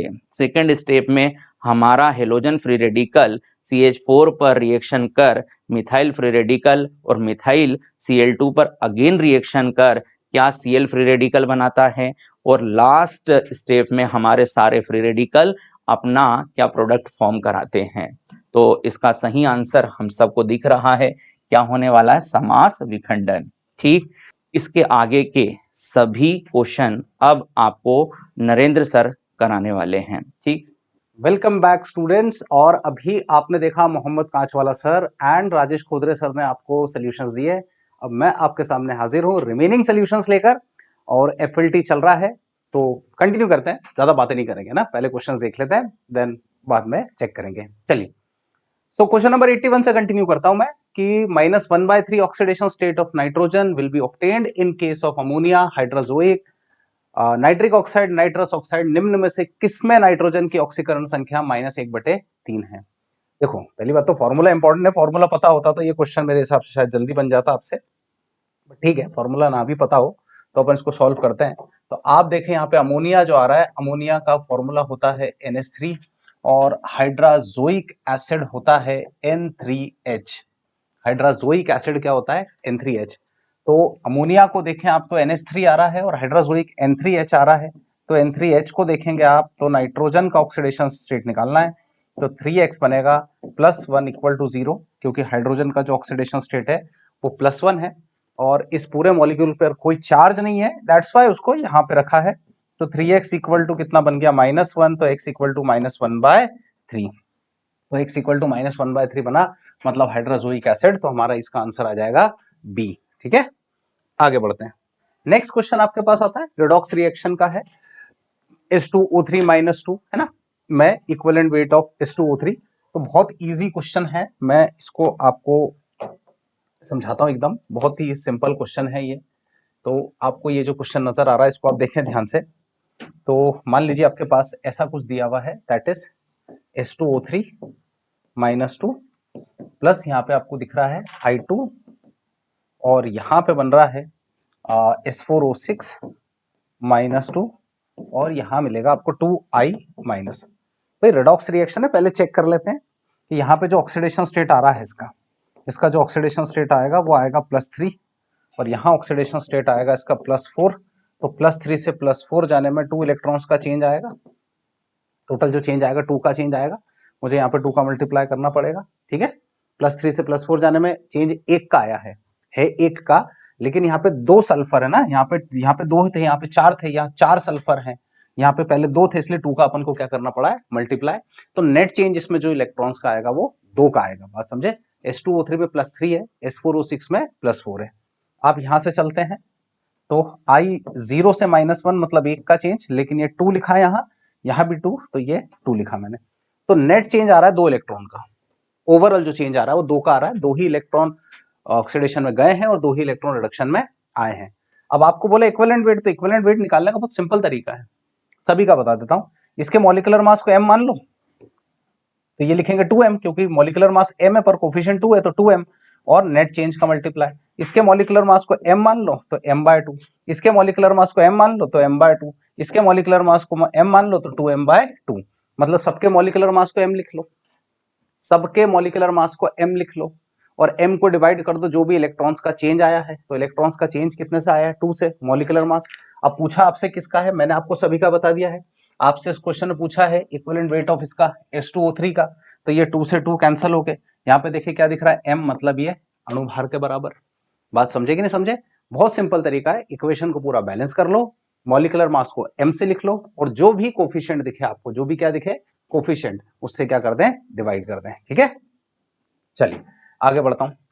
35 क्वेश्चन आपको दिख रहा है ऑर्गेनिक केमिस्ट्री का कि CH2 डबल बॉन्ड CH2 है, तो CH2 डबल बॉन्ड CH2 लिया मैंने और CH2 डबल बॉन्ड CH2 का रिएक्शन मैंने करा दिया Cl2 से, आया बेसिकली एडिशन रिएक्शन है ये, तो एक Cl इधर एक Cl इधर, तो यहाँ पे बन जाएगा CH2, यहाँ पर CH2, इधर भी Cl, इधर भी Cl, एंड फिर उसका रिएक्शन हमने कराया है AgOH के साथ में। AgOH मतलब न्यूक्लियोफिलिक सब्स्टिट्यूशन, तो यहाँ से भी Cl, यहाँ से भी Cl जाएगा और इसकी जगह पे दोनों जगह पे कौन आएगा, OH, तो it will be CH2OH and CH2OH। तो ये जो दिख रहा है इसको अपन कहते हैं ग्लाइकॉल, ये जो दिख रहा है इसको क्या कहते हैं, ग्लाइकॉल। ठीक है, क्लियर। आगे बढ़ते हैं, तो 84 क्वेश्चन की बात करते हैं। RCH2 डबल बॉन्ड CH2 आपको दिख रहा है ना, क्या दिख रहा है यहाँ पे, RCH2 डबल बॉन्ड आपको CH2 दिख रहा है, and RCH2 double bond CH2 का रिएक्शन हम H2SO4 की उपस्थिति में जल से करा रहे हैं। H2SO4 की उपस्थिति में किससे करा रहे हैं, जल से। तो RCH double bond CH2 water, और पानी का रिएक्शन जब भी कराते हैं तो इन प्रेजेंस ऑफ एसिड होता है, वो पानी का रिएक्शन जब भी कराते हैं इन प्रेजेंस ऑफ क्या होता है, एसिड होता है। ये EAR कहलाएगा। EAR का मतलब होता है इलेक्ट्रोफिलिक एडिशन, इलेक्ट्रॉन्स नहीं, योगात्मक क्रिया। तो अपन जनरली बात करें तो ये पानी जो है, एक ट्रिक की बात करूं अगर मैं, तो ऐसे जाएगा, नेगेटिव पार्ट वहां जाएगा जहां कम हाइड्रोजन, पॉजिटिव पार्ट वहां जाएगा जहां ज्यादा हाइड्रोजन। ठीक है, नेगेटिव पार्ट वहां जाता है जहां कम हाइड्रोजन, पॉजिटिव पार्ट वहां जाता है जहां पे ज्यादा हाइड्रोजन। तो यहाँ पे OH और ये बोलो कौन आ जाएगा, CH3। तो आपका जो करेक्ट आंसर आएगा वो ये आएगा, दैट इज RCHOH और CH3। ठीक है, सिंपल इलेक्ट्रोफिलिक एडिशन है ना। नेक्स्ट क्वेश्चन आता है 85 में कि निम्न अभिक्रिया के लिए उपयुक्त उत्प्रेरक क्या होगा। उपयुक्त उत्प्रेरक, तो ये हाइड्रेशन ऑफ अल्काइन है, ये जो दिख रहा है आपको, ये हाइड्रेशन ऑफ क्या दिख रहा है, अल्काइन। तो अगर आपको ध्यान हो थोड़ा सा, तो हम इस टाइप का रिएक्शन पढ़ते हैं कि CH यहाँ पे लिखते हैं अपन, बेसिकली H2O होता है यहाँ पे, बेसिकली इस रिएक्शन में H2O होता है, और यहाँ पे लिखते हैं अपन HgSO4 एंड H2SO4, है ना। तो डाइल्यूट मतलब वाटर का रिएक्शन तो जब भी कराओगे तो एसिड तो चाहिए ही चाहिए, क्योंकि वाटर अपने आप में बहुत ही ज्यादा वीक इलेक्ट्रोलाइट होता है। तो वाटर के रिएक्शन में हमेशा क्या चाहिए आपको, एसिड तो चाहिए चाहिए। तो यहाँ पे जो मेनली कैटलिस्ट इस्तेमाल होगा, दैट इज वो इस्तेमाल होगा HgSO4। ठीक है, आप इसका प्रोडक्ट बनाएंगे तो ये कुछ बनता है CH2 डबल बॉन्ड CH और ये OH। फिर यहाँ पे एक स्टेप आता है, and this step is known as tautomerism. This step is known as tautomerism. तो टॉटोमेरिज्म की बात करें तो CH3 C डबल बॉन्ड और बोलो क्या लिखा, H, बोलो आया। ठीक है, तो यहाँ पे जो कैटलिस्ट है वो कौन आएगा, HgSO4। ठीक, 86 क्वेश्चन की बात करते हैं। 86 क्वेश्चन क्या कहता है हमारा, 86 क्वेश्चन कहता है कि निम्न में से कौन सा यौगिक टॉलेंस अभिकर्मक के साथ क्रिया करके अवक्षेप नहीं देगा। तो पहली बात तो ये जो भी आपको ऑप्शन दिख रहे हैं ये सब के सब अल्काइन है, और अल्काइन के साथ जब AgNO3 और NH4OH क्रिया करते हैं, टॉलेंस रिएजेंट AgNH3 और NH4OH क्रिया करते हैं, तो एक बात ख्याल रखें, ये जो टॉलेंस रिएजेंट होता है, ये जो टॉलेंस टेस्ट होता है, ये टर्मिनल अल्काइन के लिए होता है। कौन से अल्काइन के लिए, टर्मिनल। अब टर्मिनल अल्काइन का क्या मतलब होता है कि ये ऐसे अल्काइन होते हैं, ऐसे अल्काइन होते हैं जिनके आखिरी में यहाँ पे प्रेजेंट होता है हाइड्रोजन। ये ऐसे अल्काइन होते हैं जिनके लास्ट में क्या प्रेजेंट होता है, हाइड्रोजन, एसिडिक हाइड्रोजन होता है। बेसिकली ये टेस्ट फॉर टर्मिनल अल्काइन है। वो सारे अल्काइन जिसके लास्ट में एक एसिडिक हाइड्रोजन प्रेजेंट होता है, वो ये टेस्ट देते हैं। इसका मतलब यहां से ये H निकलेगा और आपको जो प्रोडक्ट मिलेगा वो मिल जाएगा CH ट्रिपल बॉन्ड C, यहाँ पे माइनस, और यहाँ पे बोलो कौन आता है, Ag प्लस, और इसके व्हाइट PPT आते हैं। तो यहाँ पे टर्मिनल हाइड्रोजन था तो ये तो टेस्ट देगा। तो आपसे पूछा कौन नहीं देगा, तो ये तो दे रहा है। 1 ब्यूटाइन की बात करूं तो 1 ब्यूटाइन की बात करें तो ये कुछ ऐसा दिखता है, 1 ब्यूटाइन। 1 ब्यूटाइन की बात करूं तो ये कुछ ऐसा दिखता है, तो ये भी टेस्ट देगा, है ना। अपन से पूछा कौन नहीं देगा। फिर 2 मिथाइल ब्यूटवानाइन, तो 1 ब्यूटाइन है, अगेन 1 ब्यूटाइन है। 1 ब्यूटाइन मतलब टर्मिनल हाइड्रोजन होगा, 1 ethyne, 1 propyne, 1 butyne, 1 pentyne, terminal hydrogen होगा। तो हमारा करेक्ट आंसर जो आने वाला है वो डी आने वाला है। ये नहीं देगा क्योंकि आप 2 पेंटाइन को देखेंगे, 2 पेंटाइन को देखेंगे तो ये आपको कुछ ऐसा दिखेगा, सॉरी 2 पेंटाइन आप देखें तो ये कुछ आपको ऐसा दिखेगा, यहाँ पे C ट्रिपल बॉन्ड C, फिर CH इधर आ जाएगा 1 2 3 4, ये 3 दिख रहा है। तो 1 2 3 4 और 5 टर्मिनल हाइड्रोजन नहीं है, इसके पास में टर्मिनल हाइड्रोजन नहीं है। जिसके पास टर्मिनल हाइड्रोजन नहीं होगा वो ये वाला टेस्ट नहीं देगा। मतलब हमारा आंसर जो आना है वो डी आंसर आएगा। डी आंसर हमारा ये वाला टेस्ट नहीं देगा। क्लियर बच्चों। 87 क्या कहता है कि HiH2I2 की साम्य पर सांद्रता दे रखी है अपने को, तो अभिक्रिया के लिए साम्य स्थिरांक क्या होगा, है ना। आपको रिएक्शन दे रखा है और रिएक्शन आपको ऐसा दिया हुआ है, यहाँ पे आप देखें H2 + I2 गिव्स 2HI। तो सबसे पहले अपन यहाँ पे लिखेंगे KC बराबर HI का स्क्वायर। KC बराबर HI का क्या लिखा मैंने, स्क्वायर।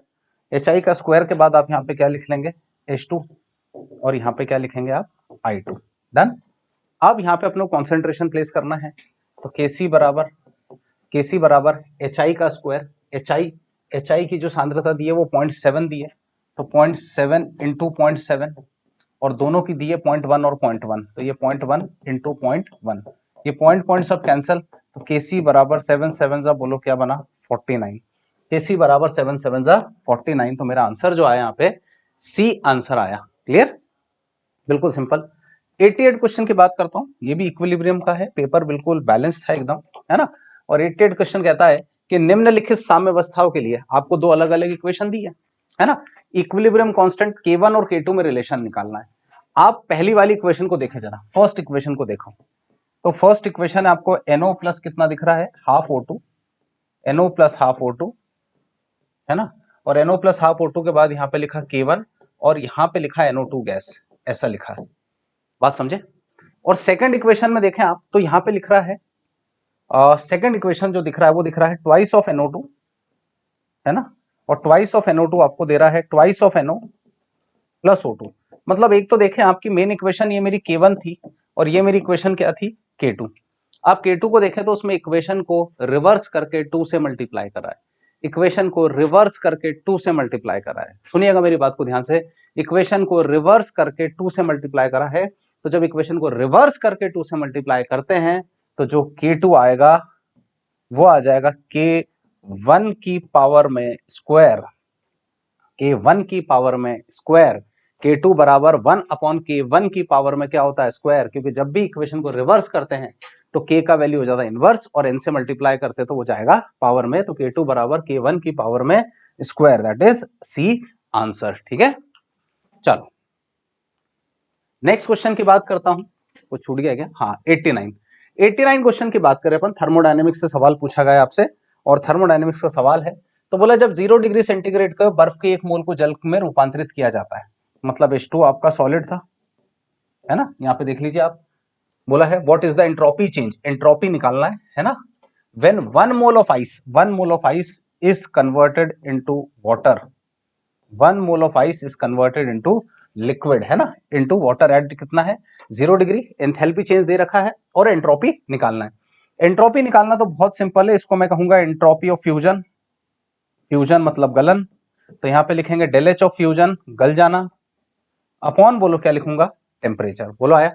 तो एंट्रोपी ऑफ फ्यूजन, तो डेल एच का जो वैल्यू दिया है मेरे को, एंथैल्पी ऑफ फ्यूजन जो दे रखा है वो 6 किलो जूल पर मोल है। अब 6 किलो जूल है तो मुझे उसको बदलना पड़ेगा जूल्स में, 6 किलो जूल को बदलना पड़ेगा मेरे को जूल्स में, अरे बात समझे। और जब इसको अपन देखेंगे तो 6 को डिवाइड करेंगे अपन 273 से, 273 क्यों बोला है, 273 इसलिए बोला है क्योंकि 0 डिग्री सेंटीग्रेड है। एंड इसका मैं सोल्यूशन जरा फटाफट से निकाल के बता दूं, थोड़ा सा बड़ा कैलकुलेशन, ये 273 आ रहा है, दैट इज 21.9, दैट इज 21.9, तो 21.9 आपका आंसर आ रहा है, दैट इज एंट्रोपी। और एंट्रोपी का जो आंसर आएगा वो जूल्स पर केल्विन में आएगा। तो delta H by T, delta H fusion equals to sorry delta S fusion equal to delta H by T. Clear मेरी बात, है ना। चलो नेक्स्ट पढ़ते हैं अगला क्वेश्चन, 90 क्वेश्चन, ये भी अगेन थर्मोडायनेमिक्स का है, सिंपल क्वेश्चन है। The molar heat capacity of water at constant pressure, है ना, molar heat capacity, molar heat capacity मतलब Cn का वैल्यू दिया है, that is equal to 75 joule per kelvin, है ना। और बोला है मोलर हीट मतलब जल की मूलीय ऊष्माधारिता, जल की मूलीय ऊष्माधारिता दी है। Heat is supplied to water कितना है, तो यहाँ पे अपन लिख लो weight of water equal to 100 gram, लेकिन यहाँ पे अपने को मोलर हीट कैपेसिटी दिया है तो मेरे को मोल्स ऑफ वाटर निकालने पड़ेंगे, क्योंकि मोलर हीट कैपेसिटी है तो 100 बाय इसको क्या करेंगे अपन 18। ठीक है, आपसे बोला है इंक्रीज इन टेम्परेचर, टेम्परेचर में इंक्रीज मतलब डेल्टा टी का वैल्यू निकालना है, डेल्टा टी का वैल्यू। तो हमें पता है कि जो भी आप क्यूब देंगे वो क्यूब बराबर आता है n into C N del T, n into C N del T, n into क्या लिखते हैं सी एन डेल टी। तो Q का जो वैल्यू है वो Q का वैल्यू आपको दे रखा है इन्होंने मेरे हिसाब से, दैट इज इन्होंने दे रखा है 1 किलो जूल, है ना। Q का वैल्यू दे रखा है 1 किलो जूल, तो 1 किलो जूल मतलब 1000, नंबर ऑफ मोल्स आ गए यहाँ पे मेरे पास 100/18 और CN का वैल्यू दे रखा है 75 इंटू बोलो क्या निकालना है डेल्टी। इतनी बात क्लियर है। तो हम यहाँ पे देखें तो 1000 इंटू बोलो क्या है 18 अपॉन बोलो 100 इंटू बोलो 75 है ना। तो ये 2 0 गए यहाँ पे, तो 180/75। तो 180/75 ये लगभग 2 के आसपास आना चाहिए। 180/75 है ना, तो 2.4 केल्विन के आसपास इसका आंसर आना चाहिए, दैट इज बी ऑप्शन है ना। बी ऑप्शन आएगा यहाँ पे 180 बाय बोलो क्या है 75। ठीक है, तो हमारा आंसर बी आता है यहाँ पे। क्लियर है। तो अपन ने बड़ा सिंपल ही फॉर्मूला लगाया यहाँ पे, एंड सिंपल फॉर्मूला कि Q बराबर होता है NC डेल्टी, ऊष्माधारिता का सूत्र है ये, हीट कैपेसिटी का फॉर्मूला है। ठीक है, चलो आगे बढ़ते हैं, है ना। नेक्स्ट क्वेश्चन आप देखें यहाँ पे, तो 91 क्वेश्चन है और ये भी एक टाइप का इलेक्ट्रोफिलिक कौन सा है addition, electrophilic addition. In fact Markovnikov rule है, मार्कोनिकॉफ रूल है। अधिकांश बच्चे क्या गड़बड़ करते हैं कि सर आपने बताया था कि नेगेटिव पार्ट वहां जाता है जहां कम हाइड्रोजन, पॉजिटिव वहां जाता है जहां ज्यादा हाइड्रोजन, तो वो इसको यहां भेज देंगे और इसको यहां भेजेंगे और इसको भेज के आंसर पूरा गलत बना लेंगे। बात समझे। इस क्वेश्चन में अधिकांश बच्चों ने, मैक्सिमम स्टूडेंट्स ने ये गलती करी होगी कि Br- को भेजा होगा। नो डाउट उन्होंने सही करा है, ऐसी बात नहीं है, लेकिन हमें पता होना चाहिए कि ये जो रिएक्शन है ये इलेक्ट्रोफिलिक एडिशन रिएक्शन है, इलेक्ट्रॉन्स ने ही योगात्मक क्रिया है। इलेक्ट्रोफिलिक एडिशन है, इलेक्ट्रॉन्स ने ही योगात्मक है, और इलेक्ट्रोफिलिक एडिशन इलेक्ट्रॉन्स ने ही योगात्मक क्रिया है। तो हमेशा याद रखें कि यहां पर बनता है कार्बोकटायन, कार्बोधनायन बनेगा, और कार्बोधनायन बनेगा तो वो अपने आप को सर्वाधिक स्टेबल फॉर्म में ले आने की कोशिश करेगा, इसका मतलब वो रीअरेंज होगा। तो अगर मैं देखूं तो मुझे पता है कि यहाँ पे इस क्वेश्चन की बात करता हूं मैं, तो मिथाइल आ रहा है, यहाँ पे CH आ रहा है, यहाँ मिथाइल है, फिर यहाँ पे CH और डबल बॉन्ड बोलो क्या आया CH2। मान लीजिए आपका H+ ने आकर आक्रमण करा यहाँ, और यहाँ कार्बोधनायन बना, लेकिन ये कार्बोधनायन 2 डिग्री का है, ये कार्बोधनायन 2 डिग्री का, 2 डिग्री से 3 डिग्री पे जा सकता है, ये उसे कहां जा सकता है 3 पे। तो 2 से 3 पे जाने के लिए ये कुछ बनेगा ऐसा, जिसमें अपन कहते हैं हाइड्राइड शिफ्ट, और हाइड्राइड शिफ्ट के कारण कार्बोधनायन ऐसा बनेगा। तो आपका जो Br- है वो इस पोजीशन पे आकर अटैक करेगा, आपका जो Br-, तो Br- जो आएगा वो 3 डिग्री के कार्बन पे जाएगा, दैट इज मेरा करेक्ट आंसर आएगा ए। बात समझे, करेक्ट आंसर मेरा क्या आएगा ए। कितनी बात समझ में आई, क्योंकि यहां पे क्या होगा रीअरेंजमेंट। क्लियर है। 92 क्वेश्चन को अपन देखें कि विच of the following is most reactive towards electrophilic attack. Electrophilic attack में सबसे ज्यादा रिएक्टिव कौन होता है, तो जो +M होते हैं वो डायरेक्टली प्रोपोर्शनल होते हैं ESR के, है ना। -M वाले होते हैं वो इनवर्स होते हैं ESR के। इलेक्ट्रॉन डोनेटिंग ग्रुप अगर हैं तो वो ESR के प्रति रिएक्टिविटी को बढ़ा देंगे, और इलेक्ट्रॉन विड्रॉइंग ग्रुप है तो वो ESR के प्रति रिएक्टिविटी को कम कर देते हैं। NO2 group is a very stronger -M group show करता है, हैलोजन शो करते हैं -I। OH ग्रुप शो करता है +M, OH ग्रुप शो करता है +M। इनफैक्ट इसका इलेक्ट्रॉन देने की, ये तो बेंजाइल है, ये तो बेंजाइल है, this is benzyl alcohol, this is benzyl alcohol, ये अलग चीज है। बात समझे। तो यहां पे आप देखेंगे तो OH के ऊपर कौन सा पेयर आ रहा है, लोन पेयर, जो कि +M से इलेक्ट्रॉन देगा। +M से इलेक्ट्रॉन देना मतलब रिंग पर रिएक्टिविटी को बढ़ा देना, रिंग पर इलेक्ट्रॉन की डेंसिटी को, रिंग पर किसकी बोलो इलेक्ट्रॉन डेंसिटी को क्या कर देता है इंक्रीज। इलेक्ट्रॉन का डेंसिटी बढ़ा, अगर इलेक्ट्रॉन का डेंसिटी अगर बढ़ा तो रिएक्टिविटी भी क्या होगा बढ़ेगा। तो OH ग्रुप जो होता है उसकी रिएक्टिविटी बहुत ज्यादा होती है ESR में इन चारों के कंपैरिजन में। ठीक है, तो +M वाले जितने भी ग्रुप होंगे उनकी रिएक्टिविटी हमेशा ज्यादा आएगी। चलिए नेक्स्ट क्वेश्चन की तरफ बढ़ते हैं अपन, है ना। तो नेक्स्ट क्वेश्चन आप देखें 93 क्वेश्चन, आयोनिक इक्विलिब्रियम का क्वेश्चन है ये, आयनिक इक्विलिब्रियम का क्वेश्चन है 93। एंड 93 क्वेश्चन में आप देखें तो आयनिक इक्विलिब्रियम की बात करूं तो 10⁻⁸ MnHCl का सॉल्यूशन है, उसमें आपसे पूछा है H+ का कॉन्सेंट्रेशन। 10⁻⁸ MnHCl का सॉल्यूशन है, उसमें आपसे पूछा है किसके बारे में पूछा है, आपसे पूछा है H+, वेरी डाइल्यूट है। ये जो दिख रहे हैं आपको 10 की power -8, it is a very dilute solution, बहुत ज्यादा डाइल्यूट है ना, ये डाइल्यूट सोल्यूशन है। और जब डाइल्यूट सोल्यूशन होता है तो हमें एक बात क्लियर रखनी है कि H+ वाटर के पास से भी तो आएगा। तो मान लीजिए कि आपके पास ये टेस्ट ट्यूब है ना, ये टेस्ट ट्यूब है और आप इसके अंदर कहते हैं 10 की पावर -8 m क्या है, HCl है। It is a very dilute solution, क्योंकि इसके अंदर बहुत ज्यादा मात्रा में क्या प्रेजेंट है, वाटर। तो वाटर भी तो अपना H+ कंट्रीब्यूट करेगा।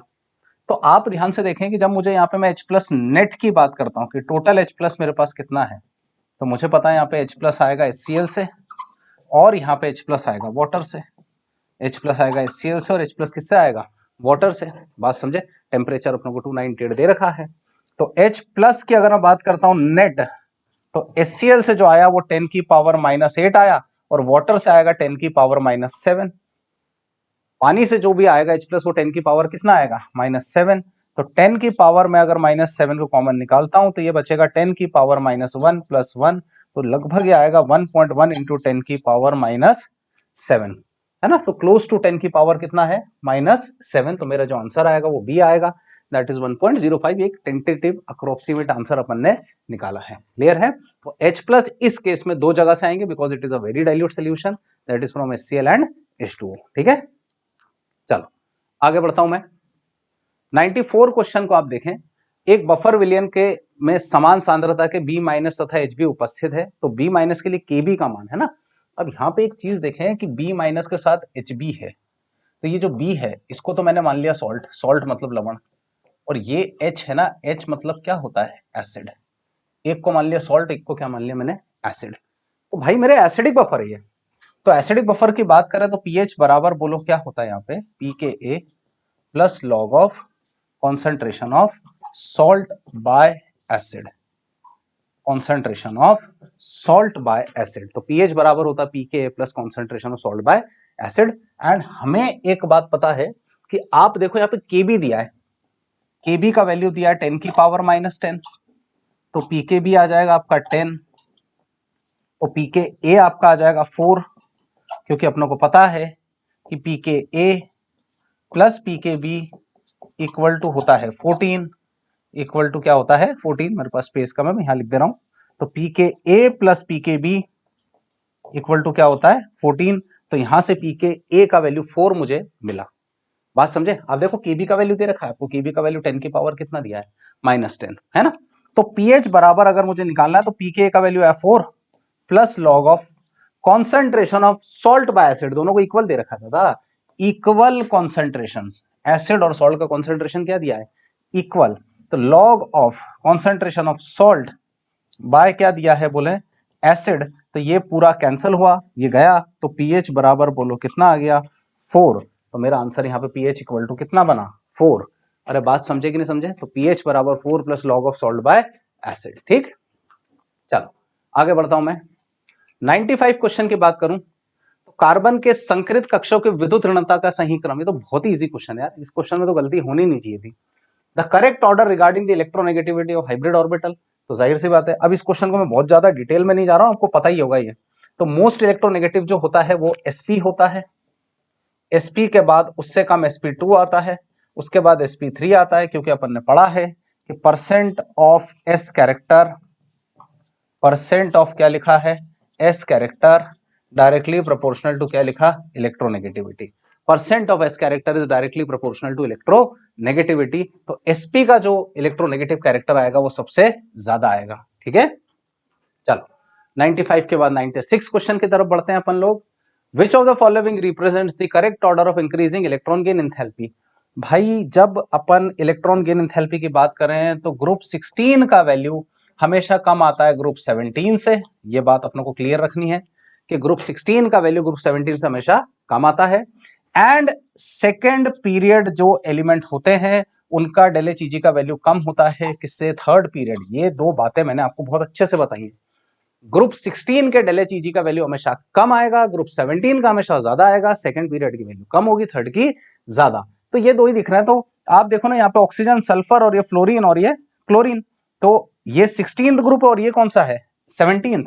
तो 17 में chlorine, fluorine, sulphur, oxygen. Group 16 का वैल्यू हमेशा कम, 17 का हमेशा ज्यादा।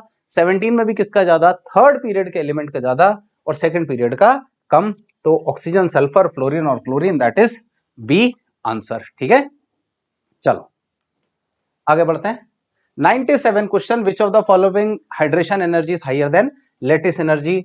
ग्रुप 2 के सल्फेट, ग्रुप 2 के सल्फेट, ग्रुप 2 के सल्फेट बेटा मांगे कार स्कूटर, है ना, बाप राजी। बेटा मांगे कार स्कूटर बाप राजी, ऊपर से कहां आ रहे हैं, नीचे आ रहे हैं। Highly soluble, highly soluble, highly soluble, इसकी जो सॉल्युबिलिटी होती है पानी में, हाईली सॉल्युबल, इसकी जो सॉल्युबिलिटी होती है पानी में बहुत ज्यादा होती है। और सॉल्युबिलिटी ज्यादा तभी होती है जब हाइड्रेशन एनर्जी ज्यादा हो और लैटिस एनर्जी कम हो।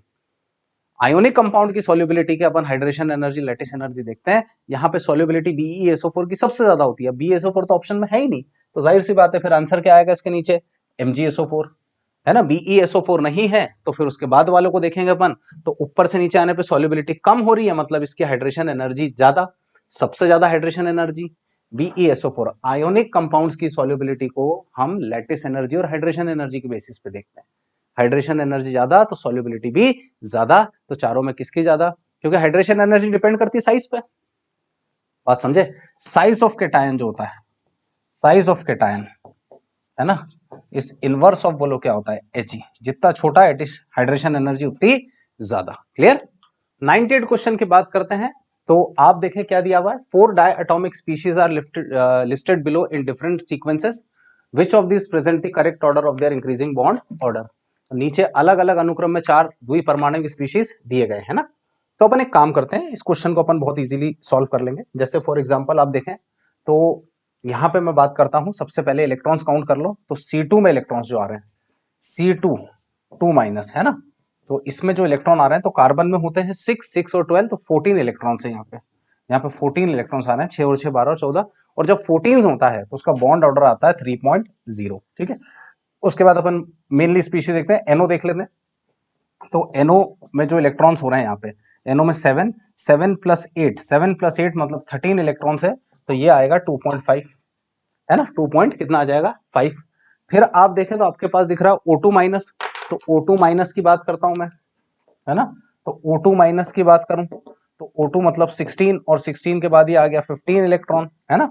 16 के बाद बोलो कितना आया, 15 इलेक्ट्रॉन। तो 16 के बाद अगर आप 15 इलेक्ट्रॉन की बात करते हैं तो O2 16 और 1 माइनस, सॉरी 17 है, 17 आ रहे हैं यहाँ पे 17 इलेक्ट्रॉन्स है, ये 17 इलेक्ट्रॉन्स है। तो 17 का अपन देखें तो 14 का, ये 14, ये 15, ये 16 और एक ये 17, तो 3, 2.5, 2.0 और ये 1.5, तो इसका आ गया 1.5।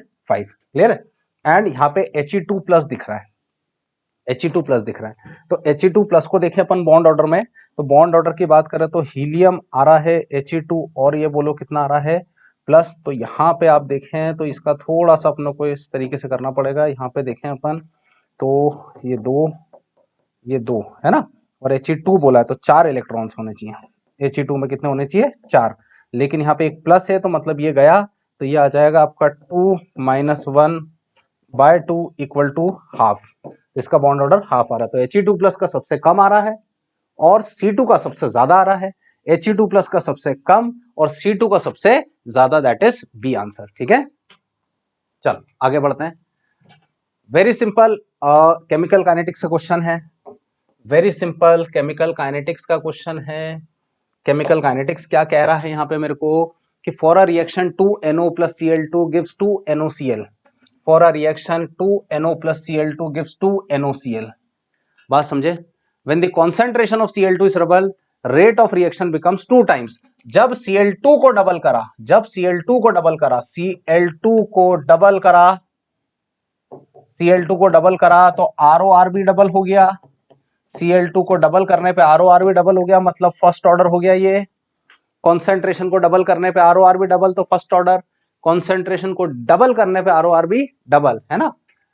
When the concentration of NO is doubled, concentration of NO is doubled, the rate becomes 4 times। ठीक है, NO को डबल करा, NO को डबल करा, NO को डबल करा, ROR बन गया 4 टाइम्स, NO को डबल करा, ROR बोलो क्या बन गया 4 टाइम्स, है ना।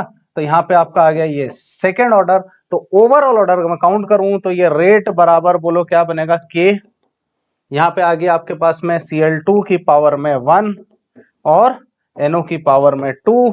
तो ओवरऑल ऑर्डर देखो आप तो 3, ओवरऑल ऑर्डर देखो तो 3। अरे क्लियर है। चलिए लास्ट क्वेश्चन की बात करते हैं। 100 अभिक्रिया में प्रथम कोटि की है। अभिक्रिया इज ऑफ फर्स्ट ऑर्डर, प्रथम कोटि की अभिक्रिया, this is of first order reaction. Volume को 1/3 कर दिया, वॉल्यूम 1/3 मतलब कॉन्सेंट्रेशन ट्रिपल्ड। वॉल्यूम को 1/3 करा तो कॉन्सेंट्रेशन ट्रिपल्ड, वॉल्यूम को करा 1/3 तो कॉन्सेंट्रेशन ट्रिपल्ड। बात समझे। और बोला फर्स्ट ऑर्डर है, फर्स्ट ऑर्डर है, फर्स्ट ऑर्डर है तो रेट ऑफ रिएक्शन 3 टाइम्स हो जाएगा, वेरी सिंपल। वॉल्यूम को क्या करा 1/3, 1/3 कर दिया। बात समझे। तो वॉल्यूम आप देखें ध्यान से, तो यहां पे जो मोलैरिटी होता है number of moles by volume होता है, तो अपन कह सकते हैं ना कि concentration is inverse of volume. Volume को 1/3 करा मतलब कॉन्सेंट्रेशन को 3 टाइम्स करा, और फर्स्ट ऑर्डर है तो रेट ऑफ रिएक्शन भी कितना टाइम्स आएगा 3 times. So that solve for the solutions of second full length test. मिलते हैं अगले सॉल्यूशन में। Thank you so much.